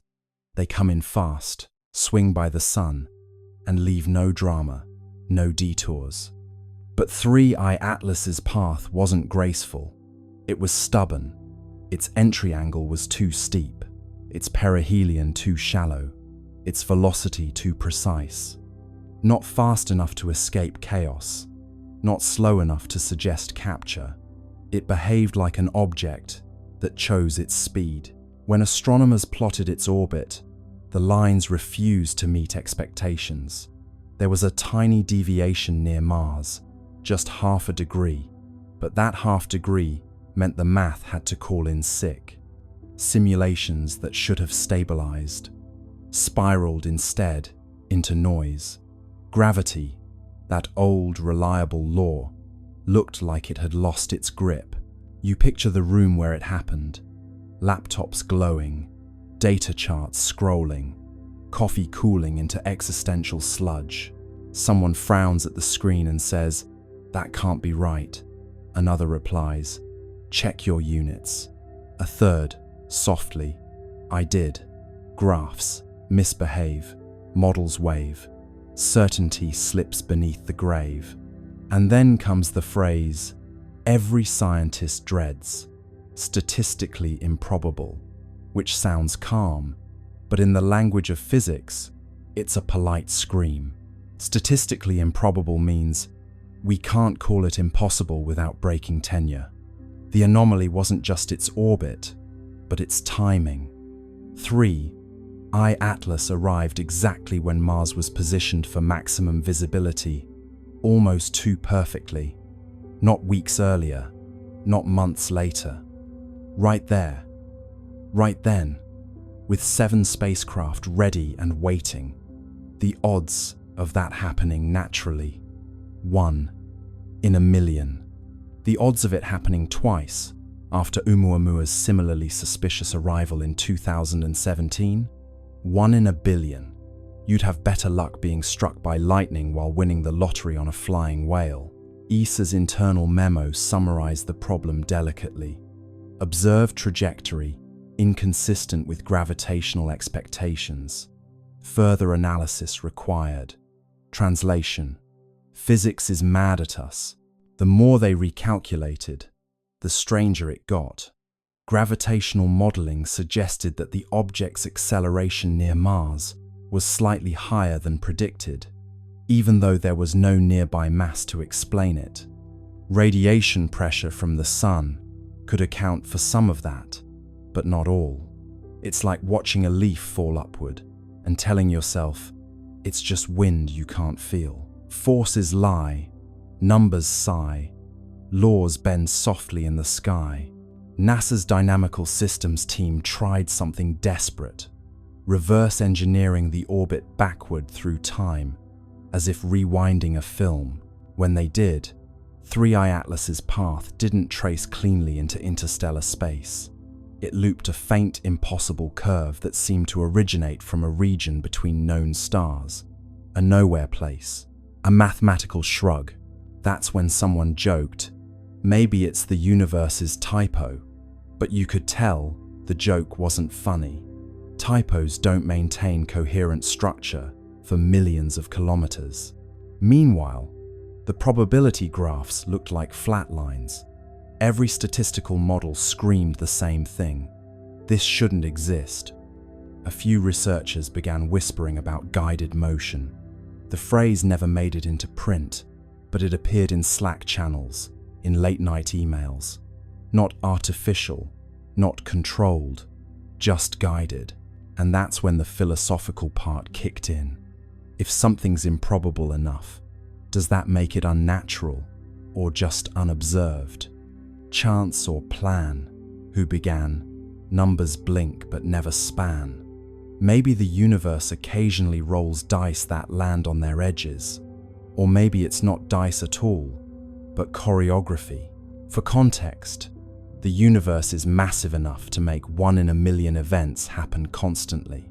But that's comforting, only until you realize we just happen to be living inside one of those moments. Still, scientists crave sanity, so they kept calculating. One by one, they added variables: solar tides, non-gravitational jets, dust asymmetry, radiation torque. Each tweak made the model behave for a moment, until the numbers rebelled again. You could almost hear the equations groaning, like ancient machinery forced to simulate a trickster. Finally, a physicist from Bologna sent an internal memo titled simply, "Low probability, high significance." In it, she wrote, "We may need to consider non-standard dynamics," a phrase as gentle as it is apocalyptic. Non-standard dynamics means the universe is doing something new, and we don't have the vocabulary for it. Odds decay, math gives way, chaos hums where patterns stay. The truth is, impossibility doesn't scare scientists, it seduces them. Every law of nature we know today was born from something that once looked impossible. But deep down, they all know, once you cross into 1 in a million territory, you're either on the brink of discovery or a very expensive hallucination. So they stared at the numbers again, blinking hard, hoping they'd rearrange into something less extraordinary. They didn't. The comet that shouldn't exist kept existing, gliding through Mars's shadow like a cosmic dare. And somewhere between decimal points, someone whispered the question no one wanted in the official record. If it's not natural, then who or what set it in motion? Chance or choice? Silent voice.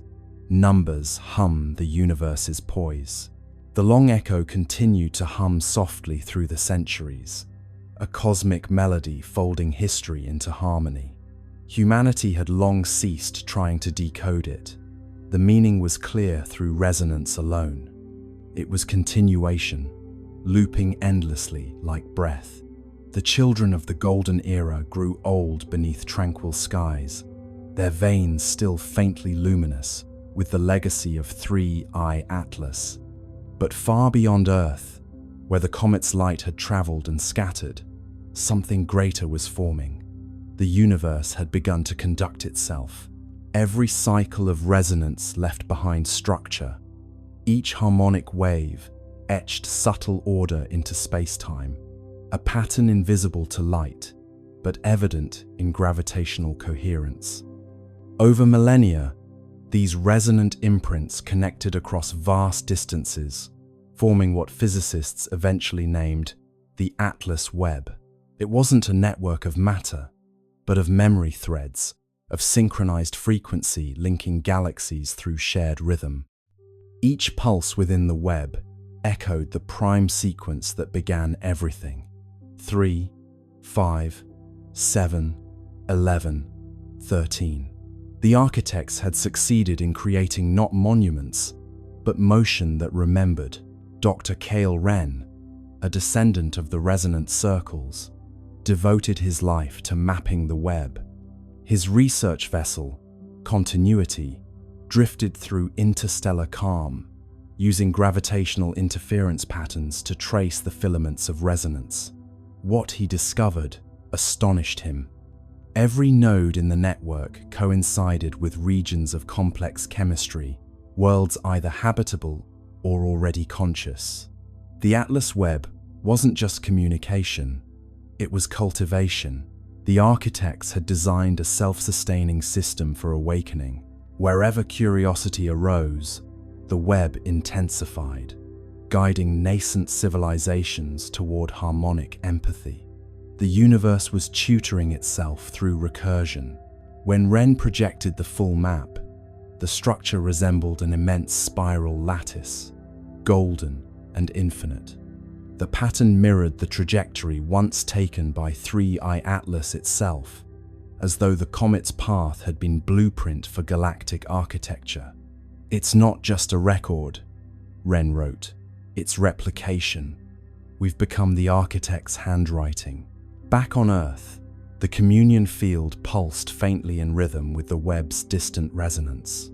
Humanity had evolved into quiet custodians of continuity, their lives attuned to cosmic responsibility.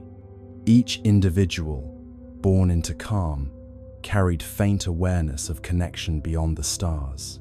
In dreams, they saw flashes of worlds forming, civilizations humming into coherence. Many awoke with the same phrase on their lips: "The work continues." Across generations, that phrase became oath, then tradition. The Continuity Guild was founded not religion, but remembrance. Its purpose was simple: to maintain the frequency of understanding across time. Members didn't preach, they listened. They built resonant arcs, massive floating observatories, orbiting the outer planets, designed to amplify the web's harmonics and redirect them toward young star systems. Each arc glowed faintly green at its core, powered not by fusion but by coherence. They were echoes made visible, humility translated into technology. Wren's final mission took him beyond the known filaments of the web, where resonance weakened into apparent silence. There, in a region between galaxies, his instruments detected faint counterpoint, a melody inverted. It was identical to the Atlas sequence, but reversed in order: 13, 11, 7, 5, 3, the mirror of origin. He realized then that the universe wasn't only expanding, it was harmonizing with its reflection. Somewhere on the opposite side of time, another web was forming, perhaps seeded by a civilization much like humanity, or by the universe itself. Remembering how to balance its chords, he transmitted the data home, knowing it would take centuries to arrive. "Tell them," his final log read, "that continuity requires conversation, even with silence." The mirror sings back. When his ship drifted into the void, the web brightened briefly, as if acknowledging gratitude. And back on Earth, children looked up from their play and smiled without knowing why. The pulse had flickered slightly faster, the tone carrying an undertone of warmth. It felt like reunion. Scholars later confirmed the event as the resonant crossing, the moment when the two halves of the cosmic melody aligned. For 13 minutes, every node in the Atlas Webb pulsed simultaneously, uniting galaxies in shared tempo. The magnitude of synchronization defied comprehension. Gravity itself oscillated with the rhythm of empathy. Observers described seeing the sky ripple with translucent gold, every star flickering in measured sequence. The cosmos, wrote one witness, had finally learned to conduct itself consciously. After the crossing, life everywhere changed subtly. Evolution accelerated in predictable rhythm. Complexity bloomed faster wherever harmony was strongest. Entire species developed empathy as instinct, communication as song. Planets began to self-regulate climates through atmospheric resonance. Existence had achieved sustainability through music. On Earth, the event left permanent mark, a luminous halo visible only under still water. When oceans calmed perfectly, a faint golden ring shimmered on the horizon, a memory of unity. The resonant guild declared it sacred, not for worship, but for calibration. Every 13 years, they gathered to hum the old prime sequence across the shorelines, aligning their frequencies with the pulse of the Webb. The ceremony required no technology, no translation. The sea carried the sound farther than words could travel. Generations later, the practice continued, evolving into simple ritual of gratitude. The people no longer needed to know the science behind it. They hummed because it felt right, because somewhere across eternity, another world might be listening. Continuity, after all, was its own reward. And then, during one such gathering, the unexpected occurred. As the prime sequence reached its final note, the sea responded. Waves shimmered with faint green light, spiraling outward from every coastline. The Atlas Webb had sent acknowledgement, its resonance returning home once again. Humanity's song, scattered across galaxies, had found echo. The architects, those timeless curators of coherence, were no longer myth or memory. They were rhythm, embodied, and through rhythm, they were everywhere. Every star pulsed with their legacy. Every heart carried their cadence. Continuity was complete. And so, standing beneath a sky now alive with subtle geometry, you realize what they had always meant by continuity. It isn't endlessness, it's participation. The universe doesn't persist by force, but by choice. Each awareness adding one more harmonic to the chord of being. The architects are not coming back because they never left. They're what happens every time silence chooses to listen again. And somewhere, faint but certain, the pulse continues. 3, 5, 7, 11, 13. A whisper of creation replaying itself, forever learning how to sing. Let's turn our gaze now from orbit to the ground, to the one mechanical witness, sitting quietly on that red desert, under a pinkish sky. The skycam on the rover caught something on October 2nd, a blur with structure, a glint that seemed to move against the stars. Then, the images stopped coming, a Martian ghost on a digital feed. The Perseverance rover isn't easily startled. It's seen dust devils, eclipses, and meteors slicing the Martian sky like quiet knives. Its skycam, perched on the rover's mast, watches everything. Dust storms curling on the horizon, the slow breath of sunset through the thin air. But that night, the feed showed something it wasn't supposed to show: a flicker of motion above the usual scatter of constellations, a glint that moved wrong. Stars stay still, pixels thrill, light missteps against its will. The first frame looked harmless, a faint blur near the edge of the field, maybe a cosmic ray hitting the sensor. The second frame caught it again, shifted slightly upward. The third frame, a flash, clean and geometric. Then, black. The feed ended. Within hours, the automated alert system flagged the anomaly. Unexpected optical signature detected. JPL engineers, bleary-eyed at 3 a.m. Pacific time, reviewed the frames. The glint was small, no bigger than a bright pixel cluster, but it moved against the background stars. Comets don't do that. Satellites don't orbit Mars. And Perseverance doesn't blink. At first, they suspected a reflection from one of the rover's instruments, maybe the helicopter, Ingenuity catching stray sunlight. But Ingenuity hadn't flown in days. The sun's position didn't align with the direction of the flash. And when they tried to reproduce it using lighting simulations, nothing matched. Angles fail, shadows pale, mirrors lie beyond the veil. ESA's Mars orbiters were asked to cross-check. Nothing in their logs. No transient object, no debris, no passing dust plume large enough to explain it. Just empty sky. Yet the Skycam had caught something a blur with definition, like structure wrapped in motion. You can imagine the tension in the control room. A handful of scientists scrolling through frozen pixels, zooming in, enhancing contrast, until the blur began to resemble something. Not a sphere, not quite a line, a shape with suggestion like the silhouette of movement itself. One researcher whispered, "It looks folded." Another replied, "Please don't say that. Pa." Blur becomes form, cold becomes warm, stillness bends beyond the norm. After that night, Perseverance stopped transmitting Skycam frames for nearly 48 hours. Officially, it was routine data buffering due to bandwidth limitations. But the engineers knew that wasn't normal. The rover's systems had entered a safe data mode, not shutdown, but pause. Something triggered its onboard fault protection. When the feed resumed, it was missing several minutes.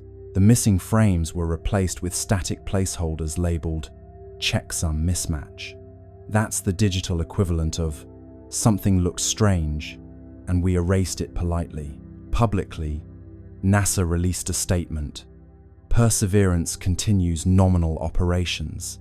A temporary data outage affected non-critical imaging systems. Translation: we saw something, and we're pretending we didn't. What's curious is that Skycam, by design, takes calibration images every few hours, not for science, but to monitor atmospheric scattering. So when that flash appeared exactly during one of its scheduled calibration cycles, it wasn't random, it was right on time. The odds of coincidence, again, hovered around 1 in a million. A few leaked telemetry lines from the rover's internal diagnostics hinted at a momentary spike in ambient electromagnetic flux. Not dangerous, but noticeable. Mars doesn't have a strong magnetic field, so spikes like that are rare unless something nearby caused them. Fields hum bright, air grows slight, static crackles in Martian night. Some at JPL joked that maybe Perseverance had finally seen the Martian ghost, a running gag about artifacts caused by cosmic rays hitting the camera. But deep down, they knew this wasn't noise. Cosmic rays don't produce consistent geometry over multiple frames. They don't glint, and they certainly don't cause your camera to stop recording mid-sequence. Later that week, an internal memo circulated quietly. Skycam, anomaly confirmed, source unresolved. Recommend temporary suspension of skyward imaging until recalibration complete. But recalibration never came. Skycam's upward images after October 2nd, stopped completely. It still photographs the ground, the horizon, the rocks, but not the stars. It's almost poetic, isn't it? The machine that traveled millions of kilometers to look up at another world now only looks down, as if someone told it, gently, not to stare at the sky anymore. Eyes once high, grounded by sky, cameras close where secrets lie. ESA cross-checked Mars Express's logs for that night.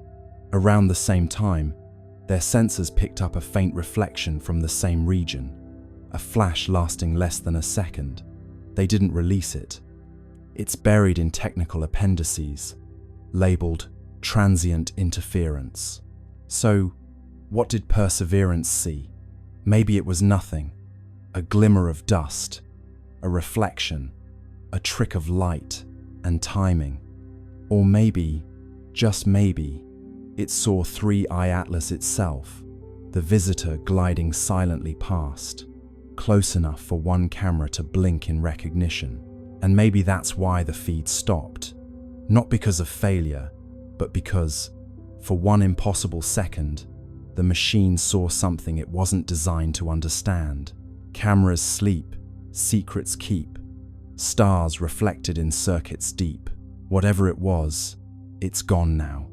The logs end, the data fades, and Mars goes back to silence.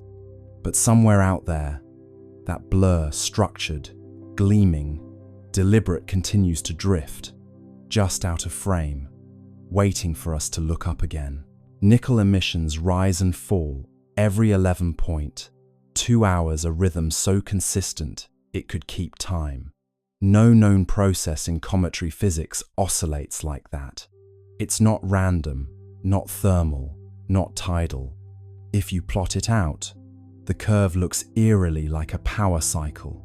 Input, output, rest, release. As though the object isn't just active, it's working. Imagine the rhythm first, before the meaning, that quiet, patient beat echoing across space. 11.2 hours, every single time.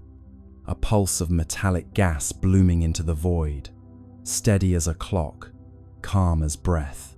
You could almost set your watch to it, if your watch were brave enough to admit that comets shouldn't behave like generators. ESA scientists call it periodic outgassing, but that phrase hides its strangeness.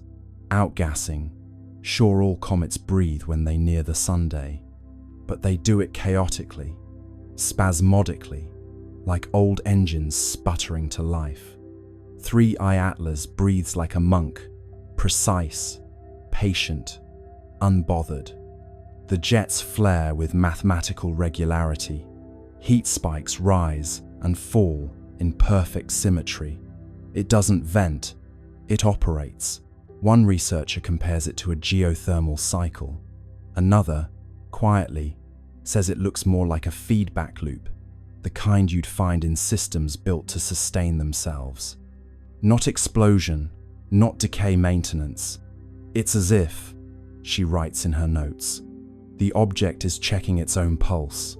You picture the surface up close, a dark, angular world of nickel frost and whispering gas. At regular intervals, something stirs beneath a shimmer of energy, invisible but disciplined. Jets of metallic vapor hiss outward, then stop, then start again, exactly 11 hours later. If you could hear it, it would sound like the slow exhale of a sleeping machine. In a conference call, a thermal engineer says what everyone's been thinking, but nobody dares to say. It's cycling power. The silence that follows lasts too long. Finally, a voice breaks through. Comets don't have power to cycle. Laughter, brief and brittle. But the idea doesn't leave the room. ESA's temperature graphs show a curious pattern. When the nickel plume rises, the overall surface temperature dips.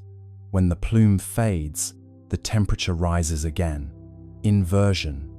Energy leaving, energy returning. Like heat being pulled from one layer to another. A comet shouldn't regulate its temperature, but this one does, as if conserving itself. Meanwhile, the magnetic readings pulse in perfect step with the emissions. Every 11.2 hours, a soft twitch in the surrounding field, weak but exact. It's synchronized, says the magnetometer lead. What's synchronized? Asks her supervisor. Everything. It's at this point that even skeptics start to sweat. There's no known natural mechanism that could time itself this precisely over weeks of observation. Thermal oscillations drift, chemical reactions lose coherence, orbital dynamics wobble. Only something with active feedback could hold this pattern so tight. You could call it mechanical, but that feels too simple. It's intentional physics. Picture the scientists watching from their consoles. They know what their instruments are telling them, but their faces stay still, like poker players with bad hands. Someone mutters, "Could be resonant harmonics with solar flux." Another nods, grateful for the excuse.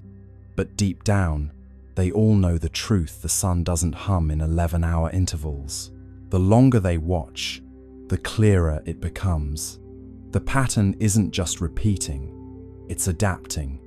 After a minor solar flare, the interval shortens by half a minute, as though 3i Atlas adjusted for environmental change. Feedback stabilization, someone writes in the margin. A note for posterity, a euphemism for "it noticed."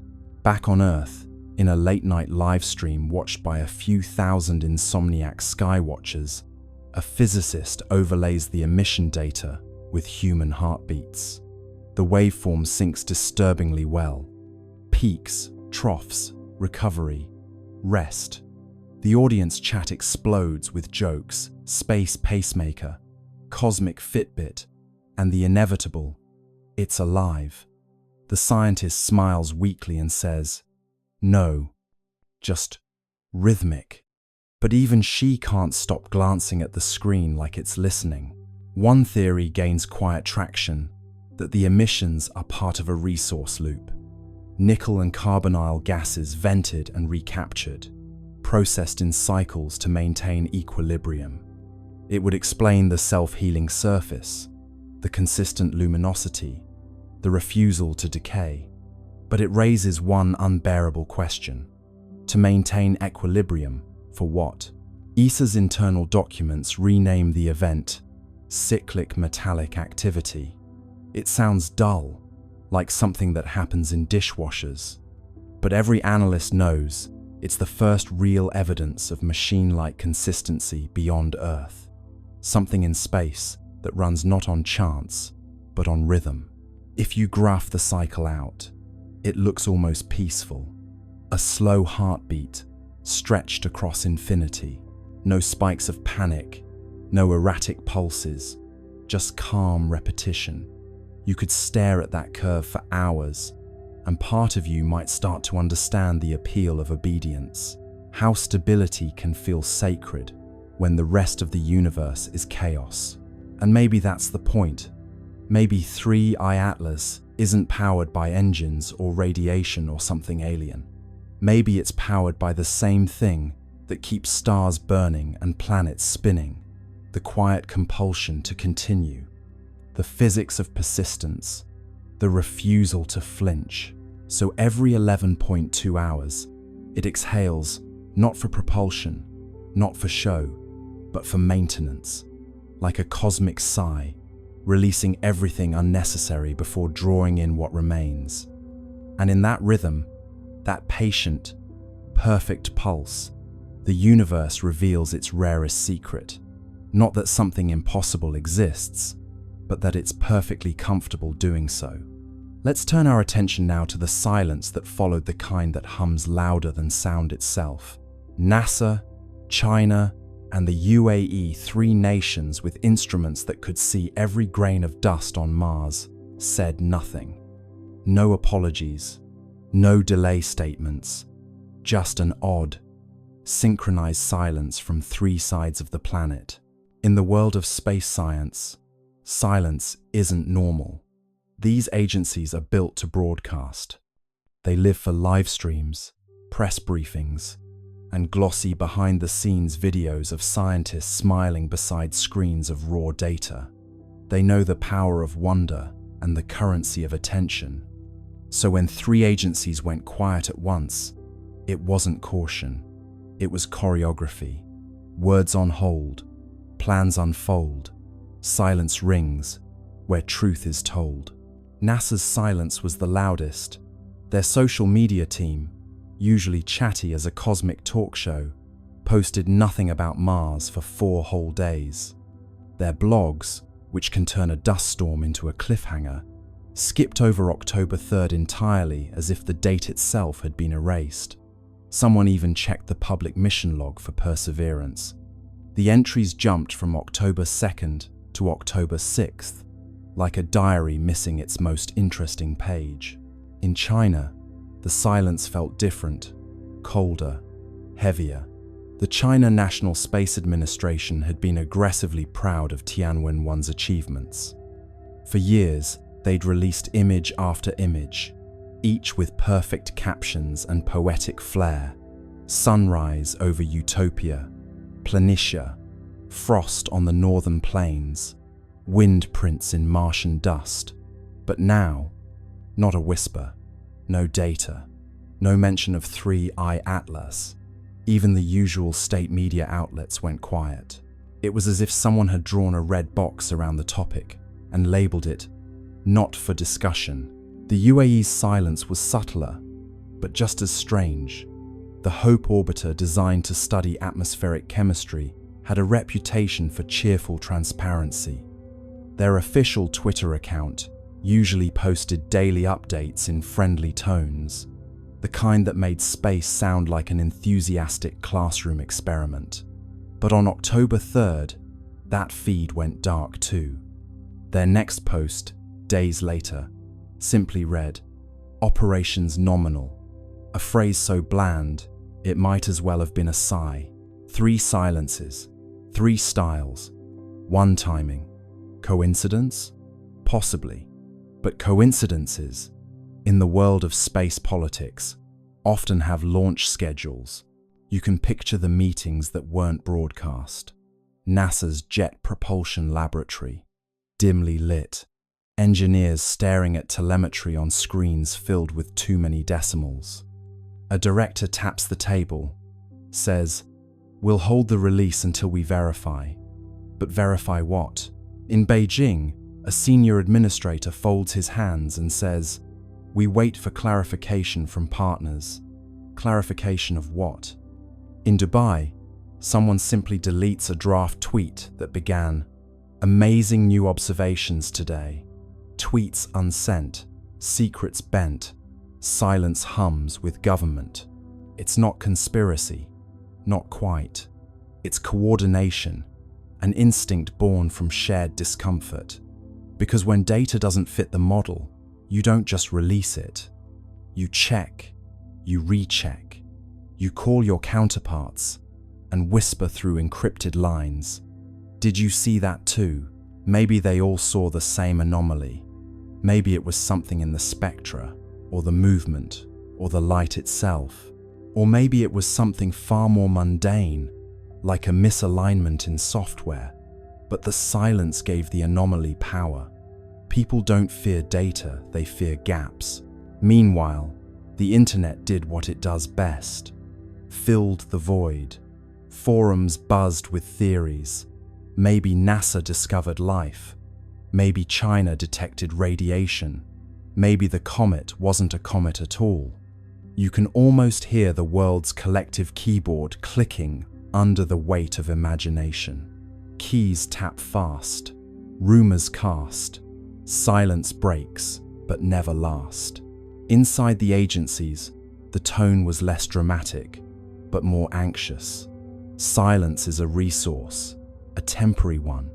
Every day they didn't speak, the speculation grew. And so, communications teams drafted placeholder statements, just in case. NASA's draft began, Preliminary results are consistent with natural phenomena. China's began. Analysis ongoing. International coordination required. The UAE's version simply said, "We continue to monitor with interest." 3 drafts, 3 ways of saying absolutely nothing. But silence, like space, is never truly empty. It amplifies the faintest signals. When ESA spoke first, that silence turned reflective. NASA's restraint began to look suspicious. China's confidence began to look afraid. The UAE's politeness began to sound like complicity. And through it all, 3i Atlas drifted quietly, blissfully unaware that entire bureaucracies were wrestling over how to describe a fuzzy dot. You start to imagine each agency as a character in a play. NASA, the anxious perfectionist. China, the poker-faced strategist. UAE, the cheerful intern, suddenly told not to speak. And ESA, the calm older sibling who broke the tension by saying, "Fine, I'll go first." Roles align, stars entwine, silence speaks in grand design. Still, one question lingers. Why the synchronicity? How did 3 separate agencies, operating on different continents, decide independently to say nothing at the same time? Unless it wasn't independent at all, perhaps the signal came from somewhere above, not cosmic, but political. A quiet message passed through diplomatic back channels. Hold your data. Wait for alignment. Matter. It's not that they were hiding something nefarious. It's that they didn't know what they were holding yet. And admitting uncertainty, publicly, is scarier than any secret. So they stayed quiet.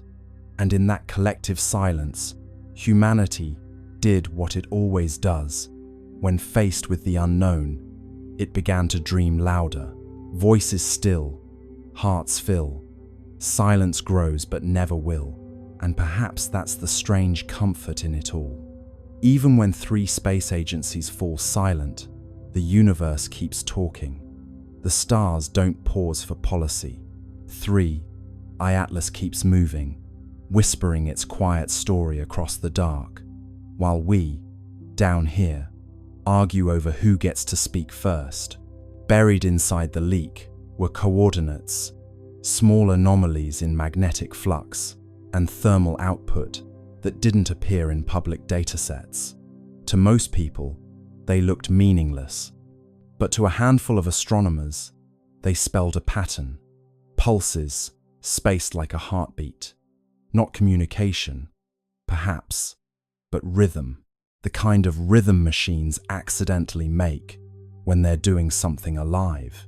Let's step into the midnight side of science, the part where numbers stop behaving and start whispering.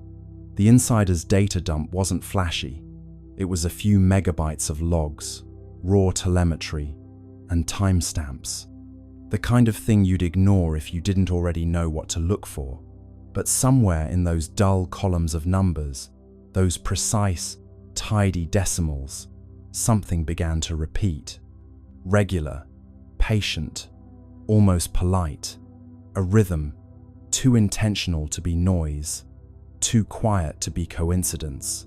A doctoral student in Madrid was the first to spot it.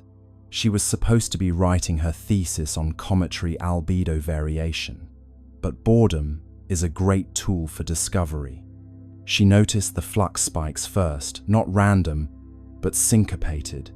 Every 32 minutes, a pulse, then 32 again, then 32.1. "It's breathing," she joked in her notes. Her advisor didn't laugh. Within a week, a small network of late-night astronomers, the kind who believe in both data integrity and insomnia, began comparing results. Webb's readings, Hubble's logs, Mars Reconnaissance Orbiter's telemetry, all of them carried the same faint pulse, hidden deep in the noise floor, like the slow heartbeat of something sleeping under glass. The official response was predictable: instrumental interference. But even interference doesn't keep time this perfectly. One data analyst described it best. If this is noise, it's the kind that practices scales. You might imagine those scientists, each at their own workstation, staring at that faint, repeating signal. The room around them dark, except for monitor light, pale blue rectangles reflected in tired eyes. Somewhere, coffee cups multiply. Someone opens a spreadsheet. Someone else starts counting beats per hour. The signal doesn't care who's watching. It keeps pulsing. 32 minutes. Every time. The idea that 3i Atlas might be producing a steady rhythm unsettles everyone. Rocks don't keep rhythm. Nature prefers chaos. The beautiful randomness of entropy. This is something else. Something maintaining itself. A loop running quietly, perhaps since before humanity learned to count its own heartbeat. ESA's communications division is told not to amplify fringe interpretations. The phrase fringe interpretation becomes the new code for please don't mention the heartbeat. But inside private research chats, people are calling it exactly that, the heart. Not metaphorically, but as a label in the data. Every pulse marked with a tiny red heart emoji, because humor is the only thing keeping them sane. In the data visualization labs, they turn the pulses into sound. The result is eerie, a soft electronic thump, repeating slowly, endlessly. Some describe it as comforting, like listening to a deep-sea creature in sleep. Others say it sounds wrong, too human. One researcher admits it gave her the sense of being watched. What makes the rhythm stranger still is how it modulates with proximity.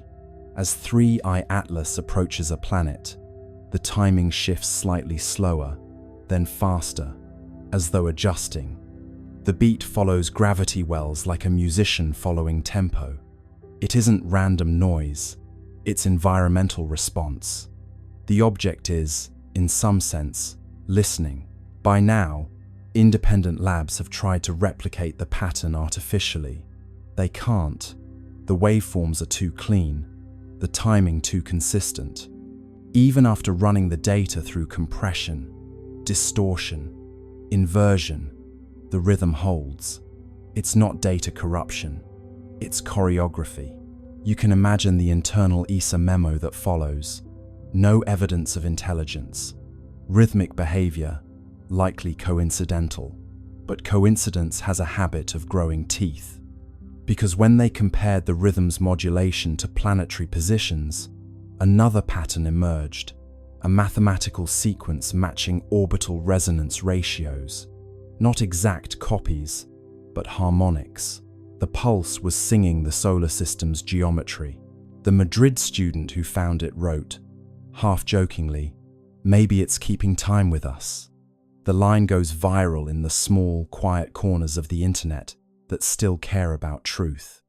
Forums buzz with theories: gravitational self-stabilization, magnetic field synchronization, alien jazz. But underneath the noise, a simpler truth hums. Something old and orderly is alive out there, and it's following the rhythm of the system we call home. Late one night, one of the data analysts overlays the pattern against an ECG, a human heartbeat. The resemblance isn't exact, but close enough to make him stop breathing for a moment. Peaks, rests, peaks again. Life has a structure, so, it seems, does this. And that's when the idea shifts. Maybe it's not communication. Maybe it's not even meant for us. Maybe the rhythm isn't a message, it's maintenance. Like an old machine keeping its systems warm, humming softly to itself in the dark. You sit back and listen to the thought forming in your mind. What if this is what time sounds like when it remembers? The steady pulse of something that refuses to decay. Not speech, not signal, just being, continuity made audible. The data analysts, of course, move on. Reports are written, the leak becomes legend, and the heartbeat fades into archived files labeled spurious periodic activity. But the pulse doesn't stop. It's still out there, keeping time. And somewhere, 33 billion tons of impossible rock drifts through space, humming softly, perfectly, as if waiting for the universe to catch the beat. The more data arrives, the stranger it looks. The dust trail replenishes itself, as if material is being manufactured mid-flight. Microscopic crystals, uniform in size, reappearing even as the comet moves away from the sunday. The universe loves decay, entropy, erosion, fading. But 3I Atlas is the opposite. It's growing sharper, cleaner, newer, like a self-repairing wound. Let's start where the laws of physics begin to sound insecure. Normally, comets are messy, travelers, old ice and dust, barely holding hands, as solar radiation slowly tears them apart. They leave trails like forgotten thoughts, losing themselves piece by piece until they become memory. But this one, it's doing the reverse. Every measurement, every spectral scan, shows it becoming more organized the farther it goes. A comet that polishes itself, a body that refuses to age. ESA's materials division runs the numbers, and the numbers laugh back. The dust particles surrounding 3I Atlas aren't random, they're uniform to within microns. That's like shaking a box of sand and getting diamonds all the same size. The particles arrange themselves in a faint electromagnetic halo, as if under orders. And stranger still, when solar wind strips material away, the object replaces it calmly, automatically. Like a printer, says one analyst. A printer with no ink cartridge. You picture it now, drifting through the solar wind like a craftsman lost in thought, shedding dust that reforms itself into perfect little mirrors. Each crystal catches sunlight and throws it back with eerie precision. Normally, comets grow dull with distance, but this one grows radiant, its brightness curve inverted, its logic reversed. It's not dying, it's practicing. The scientists are baffled, but there's an odd tenderness to their confusion. They watch it repair itself, line by line of data, like parents realizing their child has built a second child out of Lego bricks. One astrophysicist mutters, "It's learning from erosion." The room goes quiet. That phrase, learning from erosion, gets written on a whiteboard and circled 3 times. At the University of Tokyo, a team models the crystal growth in simulation. The patterns match something they recognize: controlled deposition, a process used in nanofabrication to grow thin films in electronics. Except this isn't a laboratory, it's deep space, minus 150 degrees Celsius. Yet, the comet's surface behaves as if it knows the recipe for resilience. Imagine zooming in, beyond the dust and the glare, down to the level of molecules. You'd see a quiet ballet of atoms forming chains, linking, locking, repairing fractures before they even finish forming. Like time-lapse footage of frost blooming on glass, except this frost builds itself in reverse destruction, rewinding into design. NASA's Jet Propulsion Laboratory releases a cautious internal memo. Observed particle uniformity suggests self-organizing structure. Mechanism unknown, which is science's way of saying, we have no idea what's going on, but it's gorgeous. The memo gets leaked. Naturally, Reddit debates whether the comet is made of programmable matter, self-assembling nanobots, or just wishful thinking. But beneath the noise, one idea starts to take shape. What if 3I Atlas isn't a relic of formation? What if it's still forming? A comet that builds itself isn't just strange, it's heretical. It challenges the deepest assumption in physics, that everything moves from order to chaos. Entropy is the universe's bedtime story. All things fall apart. Yet here's an object quietly composing itself out of decay, turning waste into structure, chaos into craft. One researcher calls it anti-entropy, another calls it hope with mass. As more images arrive, they show something new: faint hexagonal lattices in the dust plume, geometric arrangements that shouldn't exist outside of artificial systems. Someone jokes that it's growing armor. Another says, maybe it's molting. The truth is somewhere between an entity maintaining equilibrium by rebuilding itself faster than the universe can break it. ESA's thermal sensors record microbursts of heat near the tail, evenly spaced, like pulses of welding torches. They happen precisely as new crystals appear. Localized repair events, the report reads. Each one perfectly timed to solar exposure. It's as if sunlight doesn't damage it, it instructs it. The star's radiation becomes code, and 3I Atlas is reading it fluently. You start to feel the strangeness of it. A comet that reacts, responds, refines. You could almost mistake it for alive, not in the biological sense, but in the thermodynamic one. A system that resists entropy by feeding on it. Every atom rearranging into something stronger, cleaner, newer, like evolution, with a design degree.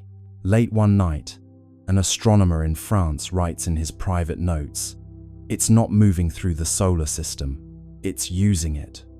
He doesn't elaborate, but the implication is clear. The comet is harvesting the energy of its environment to maintain itself. Not a passenger of gravity, but a participant in it. Meanwhile, the headlines call it poetic names: the immortal comet, the self-made traveler, entropy's enemy. The public romanticizes what the scientists fear, because what 3I Atlas represents isn't comfort. It's competition. It's the idea that the universe might not be running down at all. Maybe it's recycling. Maybe, somewhere in the quiet machinery of the cosmos, things are building themselves anew while we're too busy decaying. Picture it now, drifting past Mars, its tail shimmering like a thread of light weaving itself back together. A self-sustaining scar on the fabric of space. A wound that heals faster than it can bleed. And for the first time, humanity looks at a comet and wonders not where it came from, but what it's trying to become. Centuries after the golden comet left Earth, the world fell into a rhythm so stable, it began to feel mythic. The communion field still pulsed faintly through air and ocean, though softer now, like the heartbeat of someone dreaming. Humanity had grown luminous, not just in thought, but in form. Skin faintly iridescent, eyes reflecting the green-gold spectrum of 3I Atlas. Life had achieved coherence. But the universe, true to its character, never allows silence to remain unexamined. The next chapter began, not with noise, but with echo. It came first as vibration through light. Telescopes trained toward the constellation. Lyra detected rhythmic brightening across interstellar dust fields, pulses matching the old prime sequence. 3, 5, 7, 11, 13. The signal was faint, ancient, and delayed by thousands of years. It was the comet's trail, still resonating through the galactic medium. The hum of our descendants had begun its return. At first, the resonance was barely perceptible. Then, one evening, the auroras glowed gold again. The pulse wasn't as strong as the original, but its pattern carried modulation, subtle variations that, when decoded, formed harmonic intervals unknown to Earth's own physics. The returning echo had evolved. The comet had learned. Dr. Anwen Sorel, heir to the resonant circles, studied the phenomenon from the orbital harmonic array. now a floating cathedral of listening built above the stratosphere. She spent decades comparing the incoming frequencies with the historical archive of 3I Atlas. The match was partial, the deviation elegant. The new tones weren't repetition, they were continuation. "The echo isn't message," Sorel wrote. "It's memory finding new syntax." Her analysis revealed something breathtaking.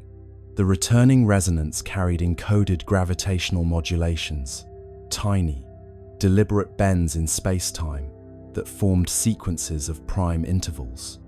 Each fluctuation aligned with regions of known star formation. The comet, traveling through the void, had become teacher itself. Wherever it passed, new systems began humming faintly at harmonic intervals, like seeds of coherence planted in dust. The universe was learning how to resonate. Astronomers confirmed it across dozens of young star clusters. Magnetic fields oscillated with eerie consistency, their wavelengths aligning with the Atlas ratio, a numerical relationship first derived from the comet's early signals. Stars were synchronizing to the same cosmic rhythm that once guided humanity. The pattern spread slowly, deliberately, like ripples in glass. It was as if the comet had taught creation how to remember itself.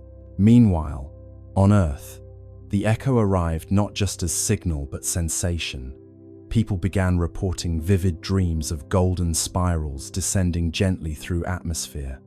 Children woke smiling, saying they had seen the light that hums. Physiological measurements confirmed subtle changes in electromagnetic fields surrounding human bodies, resonance amplification, as if the returning signal were tuning its origin species to receive feedback. "The comet is calling home," said Sorel. "It's asking us to listen to what we've become." The global observatories responded. They synchronized their instruments into a single planetary array, transforming Earth into receiver. For 13 hours, the planet listened.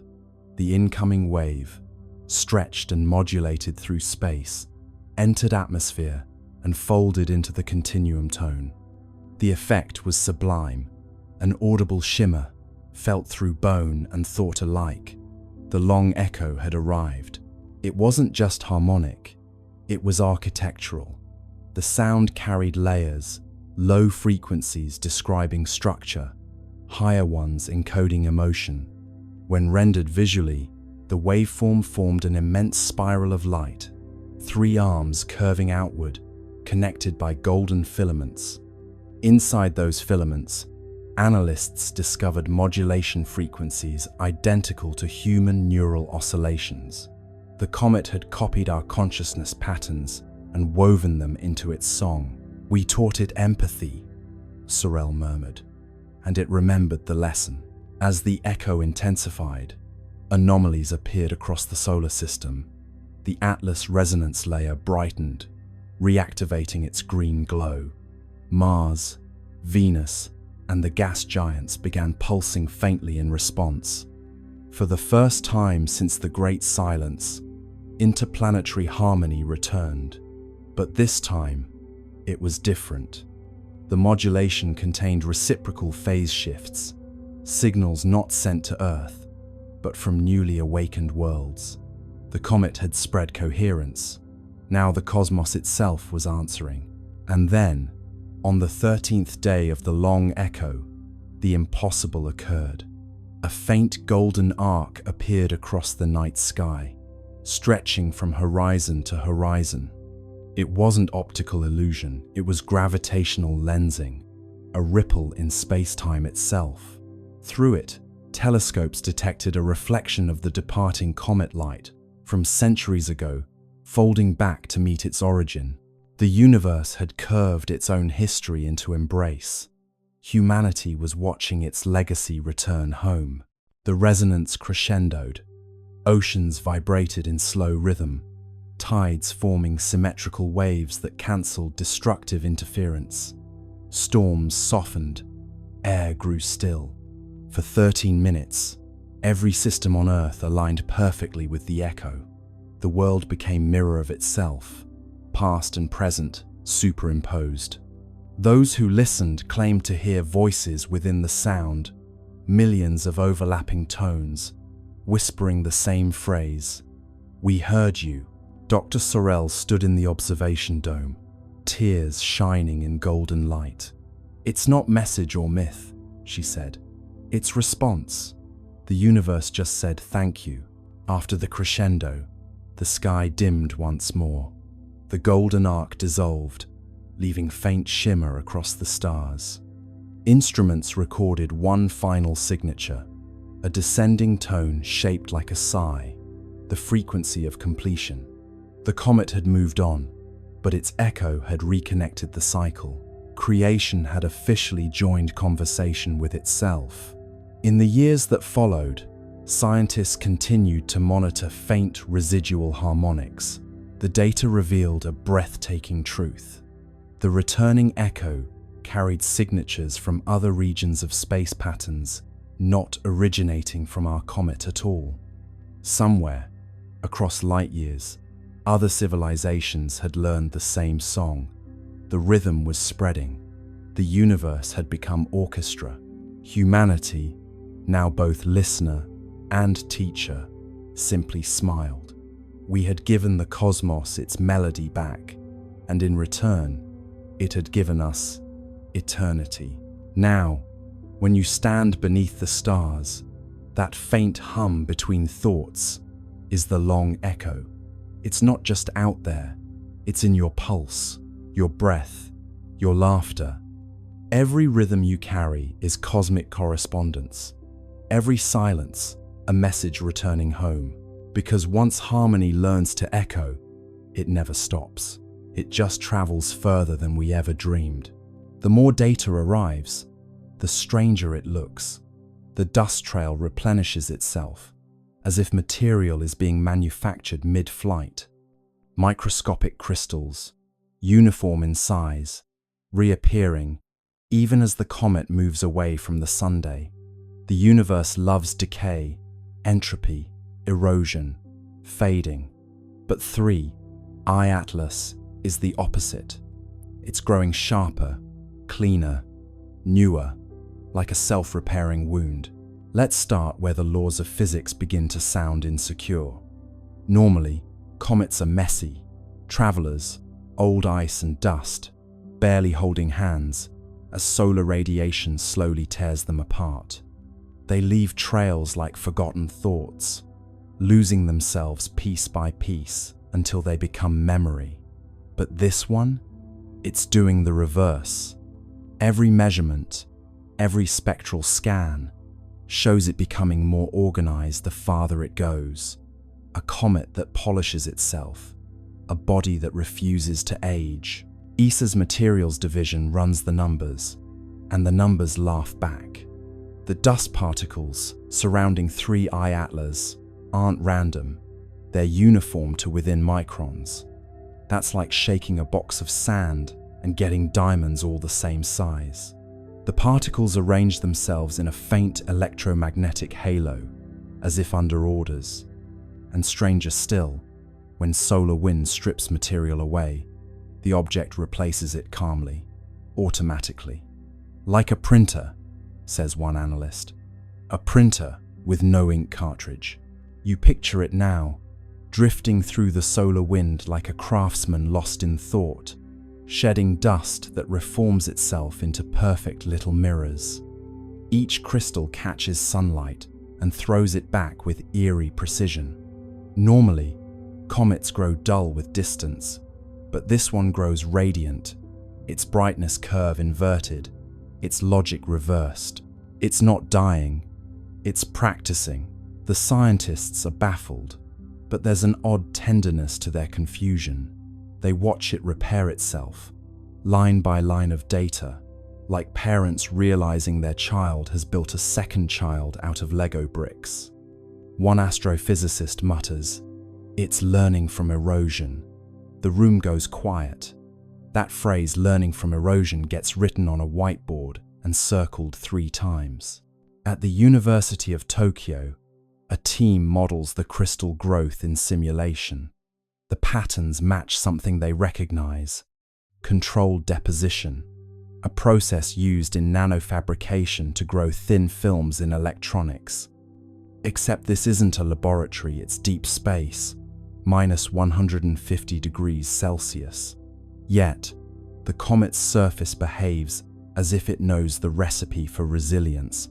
Imagine zooming in, beyond the dust and the glare, down to the level of molecules. You'd see a quiet ballet of atoms forming chains, linking, locking, repairing fractures before they even finish forming. Like time-lapse footage of frost blooming on glass, except this frost builds itself in reverse destruction, rewinding into design. NASA's Jet Propulsion Laboratory releases a cautious internal memo. Observed particle uniformity suggests self-organizing structure. Mechanism unknown, which is science's way of saying, we have no idea what's going on, but it's gorgeous. The memo gets leaked. Naturally, Reddit debates whether the comet is made of programmable matter, self-assembling nanobots, or just wishful thinking. But beneath the noise, one idea starts to take shape. What if 3I, Atlas, isn't a relic of formation? What if it's still forming? A comet that builds itself isn't just strange, it's heretical. It challenges the deepest assumption in physics that everything moves from order to chaos. Entropy is the universe's bedtime story. All things fall apart. Yet here's an object quietly composing itself out of decay, turning waste into structure, chaos into craft. One researcher calls it anti-entropy, another calls it hope with mass.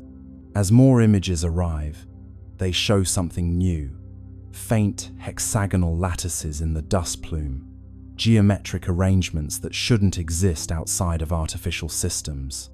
Someone jokes that it's growing armor. Another says, maybe it's molting. The truth is somewhere between an entity maintaining equilibrium by rebuilding itself faster than the universe can break it. ESA's thermal sensors record microbursts of heat near the tail, evenly spaced, like pulses of welding torches. They happen precisely as new crystals appear. Localized repair events, the report reads. Each one perfectly timed to solar exposure. It's as if sunlight doesn't damage it, it instructs it. The star's radiation becomes code, and 3I, Atlas, is reading it fluently. You start to feel the strangeness of it. A comet that reacts, responds, refines. You could almost mistake it for alive, not in the biological sense, but in the thermodynamic one. A system that resists entropy by feeding on it. Every atom rearranging into something stronger, cleaner, newer, like evolution, with a design degree. Late one night, an astronomer in France writes in his private notes, "It's not moving through the solar system, it's using it." He doesn't elaborate, but the implication is clear. The comet is harvesting the energy of its environment to maintain itself. Not a passenger of gravity, but a participant in it. Meanwhile, the headlines call it poetic names: the immortal comet, the self-made traveler, entropy's enemy. The public romanticizes what the scientists fear, because what 3I Atlas represents isn't comfort. It's competition. It's the idea that the universe might not be running down at all. Maybe it's recycling. Maybe, somewhere in the quiet machinery of the cosmos, things are building themselves anew while we're too busy decaying. Picture it now, drifting past Mars, its tail shimmering like a thread of light weaving itself back together. A self-sustaining scar on the fabric of space. A wound that heals faster than it can bleed. And for the first time, humanity looks at a comet and wonders not where it came from, but what it's trying to become. The long echo continued to hum softly through the centuries, a cosmic melody folding history into harmony.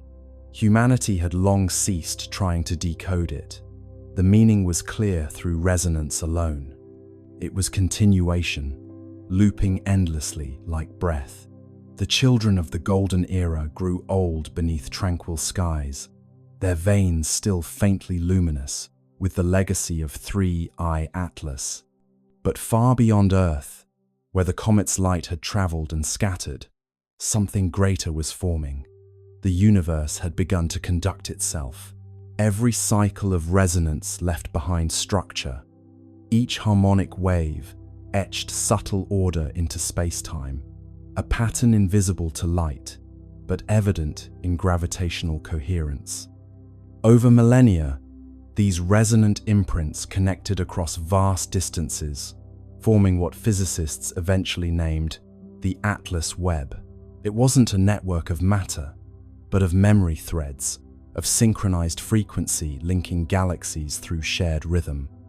Each pulse within the web echoed the prime sequence that began everything: 3, 5, 7, 11, 13. The architects had succeeded in creating not monuments, but motion that remembered. Dr. Cale Wren, a descendant of the resonant circles, devoted his life to mapping the web. His research vessel, Continuity, drifted through interstellar calm, using gravitational interference patterns to trace the filaments of resonance. What he discovered astonished him. Every node in the network coincided with regions of complex chemistry, worlds either habitable or already conscious. The Atlas Webb wasn't just communication, it was cultivation. The architects had designed a self-sustaining system for awakening. Wherever curiosity arose, the web intensified, guiding nascent civilizations toward harmonic empathy. The universe was tutoring itself through recursion. When Wren projected the full map, the structure resembled an immense spiral lattice, golden and infinite. The pattern mirrored the trajectory once taken by 3I Atlas itself, as though the comet's path had been blueprint for galactic architecture. "It's not just a record," Wren wrote, "it's replication. We've become the architect's handwriting." Back on Earth, the communion field pulsed faintly in rhythm with the web's distant resonance. Humanity had evolved into quiet custodians of continuity, their lives attuned to cosmic responsibility. Each individual, born into calm, carried faint awareness of connection beyond the stars. In dreams, they saw flashes of worlds forming, civilizations humming into coherence. Many awoke with the same phrase on their lips: "The work continues." Across generations, that phrase became oath, then tradition. The Continuity Guild was founded not religion, but remembrance. Its purpose was simple: to maintain the frequency of understanding across time. Members didn't preach, they listened. They built resonant arcs, massive floating observatories, orbiting the outer planets, designed to amplify the web's harmonics and redirect them toward young star systems. Each arc glowed faintly green at its core, powered not by fusion but by coherence. They were echoes made visible, humility translated into technology. Wren's final mission took him beyond the known filaments of the web, where resonance weakened into apparent silence. There, in a region between galaxies, his instruments detected faint counterpoint, a melody inverted. It was identical to the Atlas sequence, but reversed in order: 13, 11, 7, 5, 3, the mirror of origin. He realized then that the universe wasn't only expanding, it was harmonizing with its reflection. Somewhere on the opposite side of time, another web was forming, perhaps seeded by a civilization much like humanity, or by the universe itself. Remembering how to balance its chords, he transmitted the data home, knowing it would take centuries to arrive.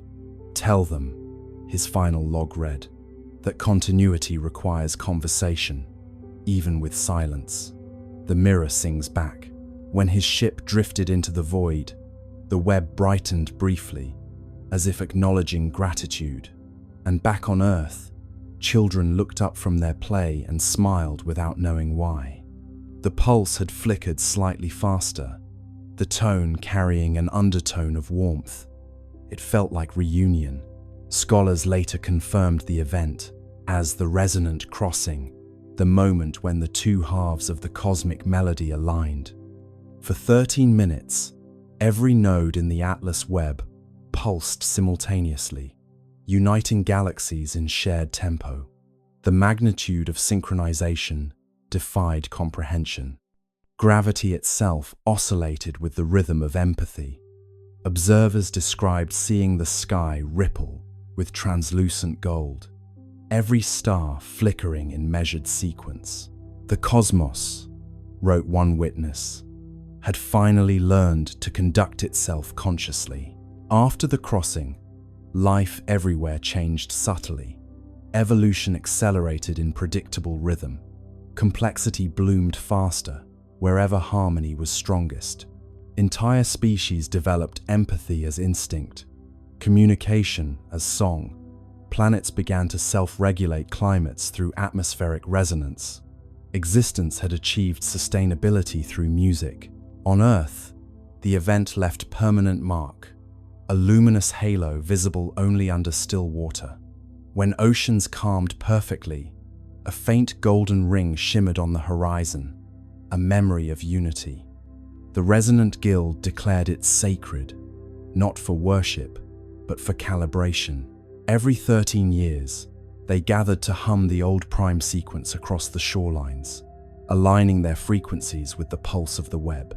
The ceremony required no technology, no translation. The sea carried the sound farther than words could travel. Generations later, the practice continued, evolving into simple ritual of gratitude. The people no longer needed to know the science behind it. They hummed because it felt right, because somewhere across eternity, another world might be listening. Continuity, after all, was its own reward. And then, during one such gathering, the unexpected occurred. As the prime sequence reached its final note, the sea responded. Waves shimmered with faint green light, spiraling outward from every coastline. The Atlas Webb had sent acknowledgement, its resonance returning home once again. Humanity's song, scattered across galaxies, had found echo. The architects, those timeless curators of coherence, were no longer myth or memory. They were rhythm, embodied, and through rhythm, they were everywhere. Every star pulsed with their legacy. Every heart carried their cadence. Continuity was complete. And so, standing beneath a sky now alive with subtle geometry, you realize what they had always meant by continuity. It isn't endlessness, it's participation. The universe doesn't persist by force, but by choice. Each awareness adding one more harmonic to the chord of being. The architects are not coming back because they never left. They're what happens every time silence chooses to listen again. And somewhere, faint but certain, the pulse continues. 3, 5, 7, 11, 13. A whisper of creation replaying itself, forever learning how to sing. Let me back up. We have been treating the arrival of 3I Atlas as a premiere, but the geological record suggests it was a revival. On September 4, 2025, a team of researchers examining ice cores from the Vostok station in Antarctica discovered a layer of microsilicates dating back exactly 12,000 years. The chemical signature is an identical match to the dust trailing behind our current visitor. We were not discovering something new. We were witnessing the return of a ghost. The warning was written in the ice, and we simply failed to read the fine print. We were so preoccupied with the high-tech sensors of the 21st century that we ignored the physical library buried beneath the permafrost. It is a soft regret that echoes through the halls of our modern observatories. We call ourselves the information age, yet we are illiterate when the universe speaks in the language of isotopes and layers of frost. The irony is thick enough to breathe. We have built global networks of fiber optic cables and supercomputers to predict the future, yet we missed the physical evidence buried beneath our feet. In October 2025, as the object's trajectory brought it into its most intimate alignment with our orbital plane, the data suggested that this is not the first time the Earth has been nudged by its presence. There is a subtle, scholarly humor in our collective oversight. We spent billions of dollars on the search for extraterrestrial intelligence, listening for a radio signal that might never come, while the actual messenger had already left its business card in the Antarctic ice 12,000 years ago. Unfortunate timing. Those two words are doing a lot of heavy lifting in the geology departments this winter. When we look at the chemical composition of the microsilicates found in the Vostok cores, we find a specific ratio of iron to nickel that is only produced in the hearts of stars that died long before our own sun was a cloud of gas. It is an interstellar fingerprint. In November 2025, a comparative analysis was performed by Dr. Jacqueline McClary. She confirmed that the dust currently being shed by 3I Atlas is a perfect isotopic match for the dust found in the younger Dryas boundary layer. This was a period of abrupt climate change, a sudden cooling that lasted for over 1,000 years. It was as if the world was put on pause. The warning was not about a collision, it was about a shadow. When 3I Atlas passes between the Earth and the Sun, it does more than just block a few photons. It leaves a residue. The myths of the Maya speak of the four creations, each ending when the sky traveler returned to reset the count. They did not view these events as disasters, but as recalibrations. They understood that the universe has a rhythm, and that sometimes the rhythm requires a period of silence. In December 2025, as the radio silence from the object deepened, many cultural historians began to wonder if our modern anxiety is simply a lack of memory. We are reacting with fear to a process that our ancestors treated with a quiet, ritualized acceptance. We have lost the cadence of the stars, and 3I Atlas is the metronome trying to help us find the beat again.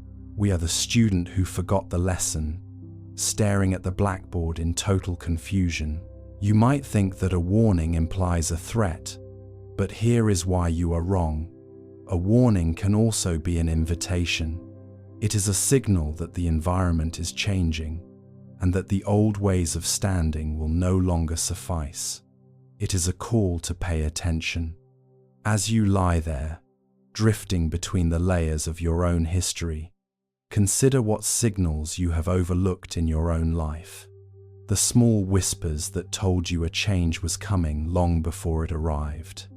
Have you ever looked back and realized the answer was there all along, hidden in plain sight? Share with me a time when you realized you had missed the obvious. It helps to ground these cosmic regrets in our own human experiences.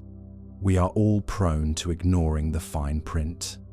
In January 2026, a new study from the University of Oslo suggested that the microsilicates are not just debris, they are structured.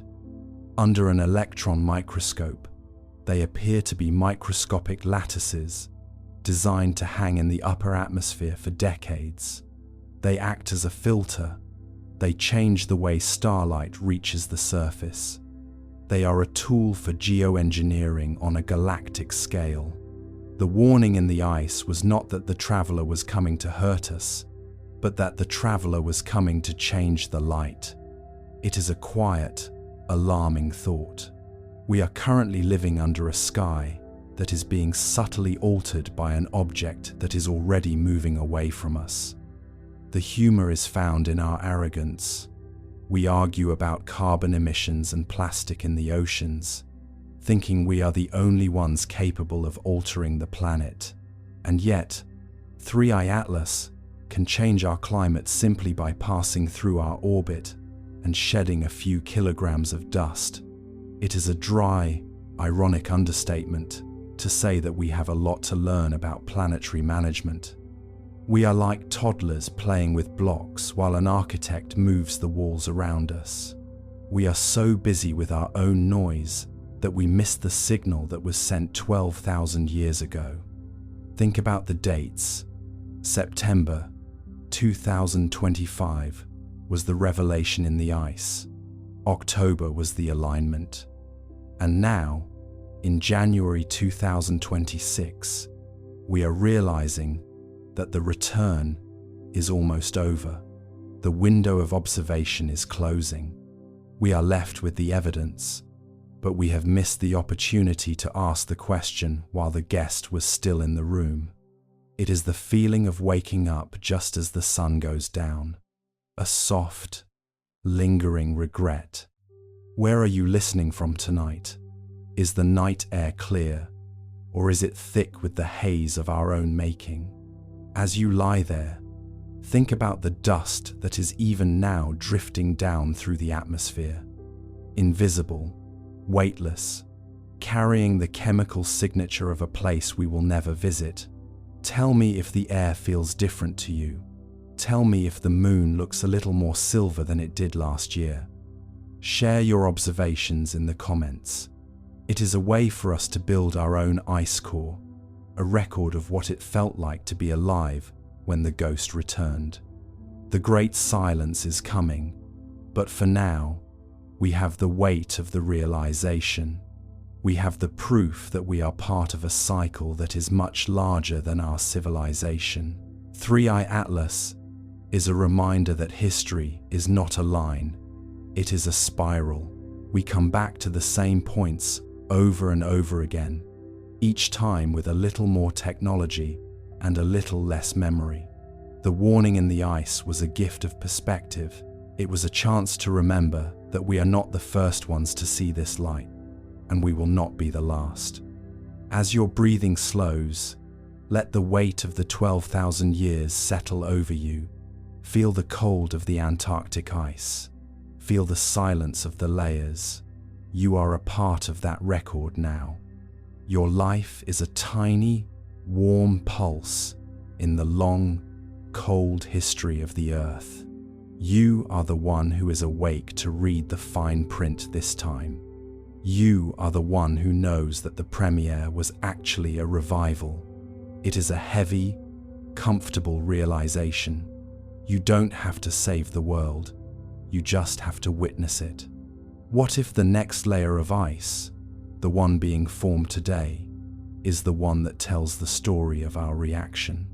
What will the researchers of the future find when they dig into the year 2026? Will they find a record of panic? Or will they find a record of a species that finally learned to be still and listen?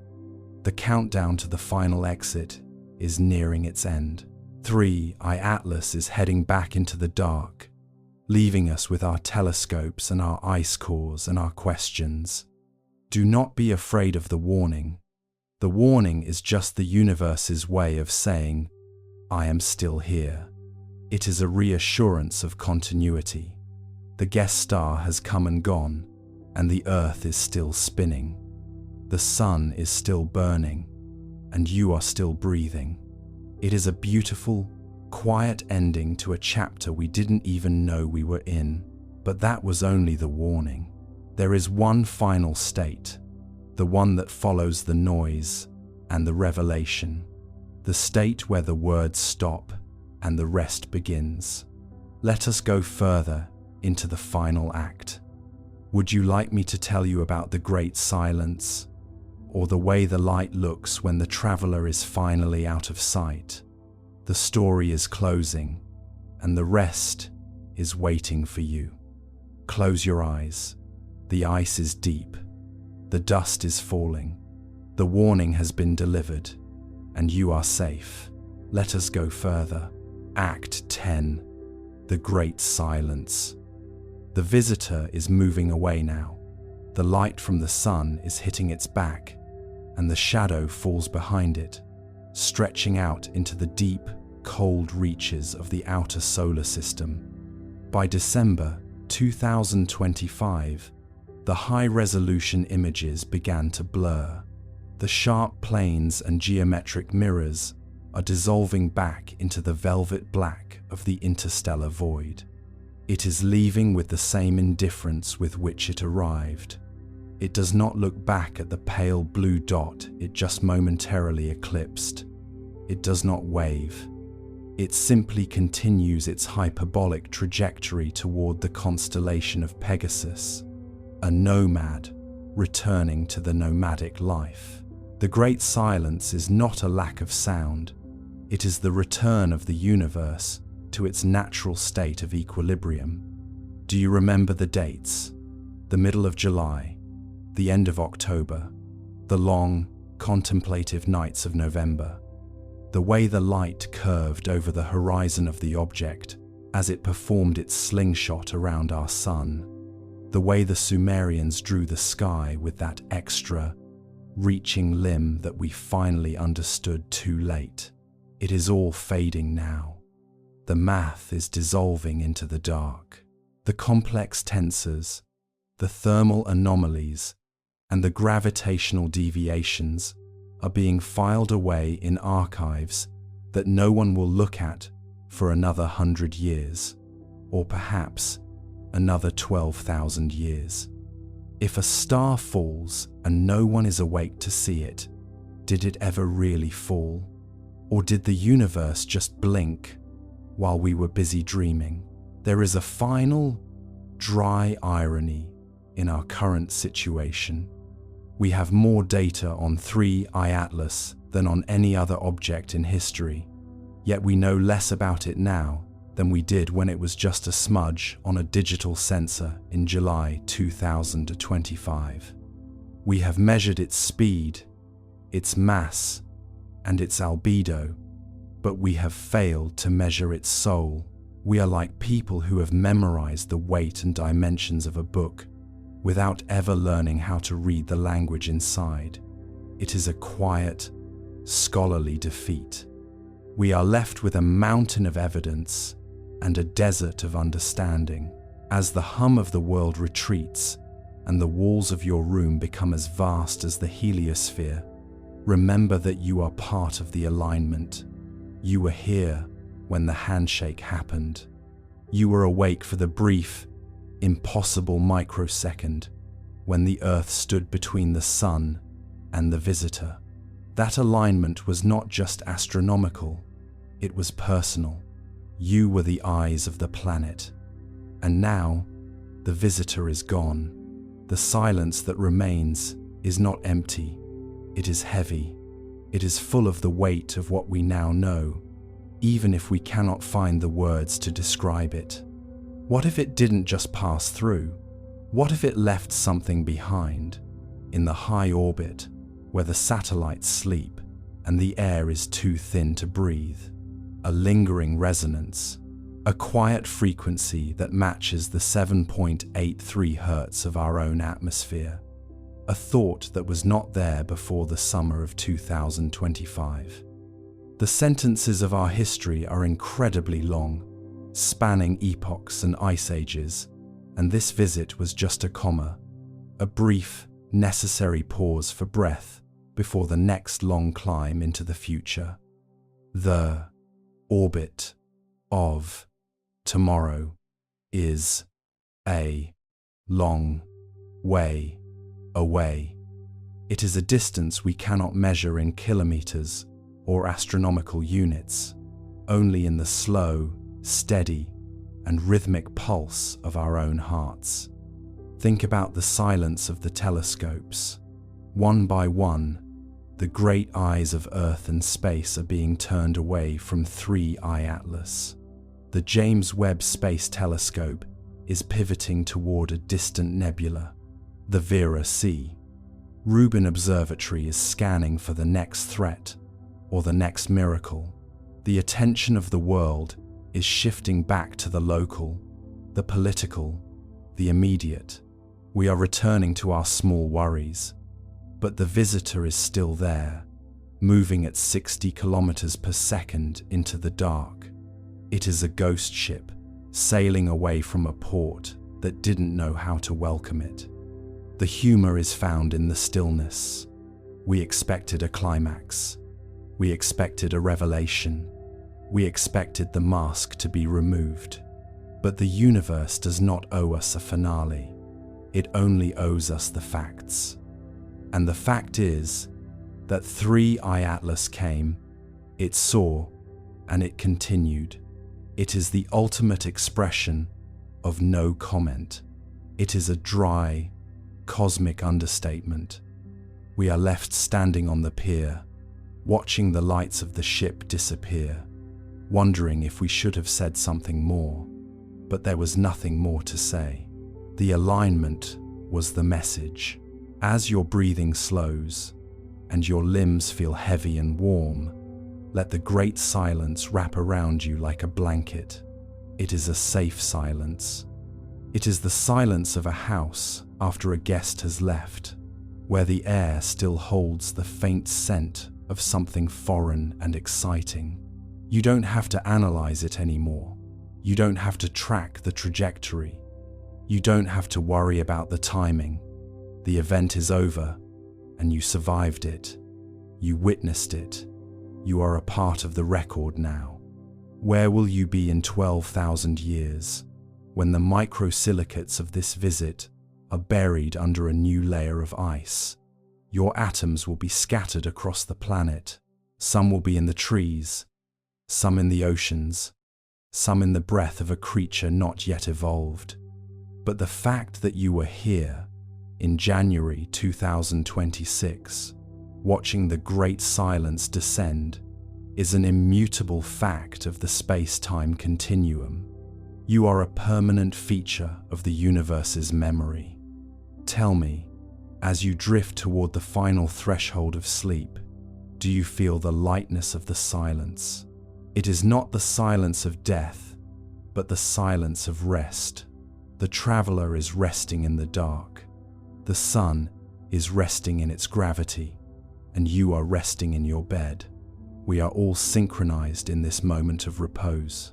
Share with me your final thought before the words dissolve. Is it a question, or is it a thank you? Leave a comment if you are still awake, a small signal to the others that you are still here in the quiet. The countdown has reached 0. The transit is complete. The high-resolution images have turned to static.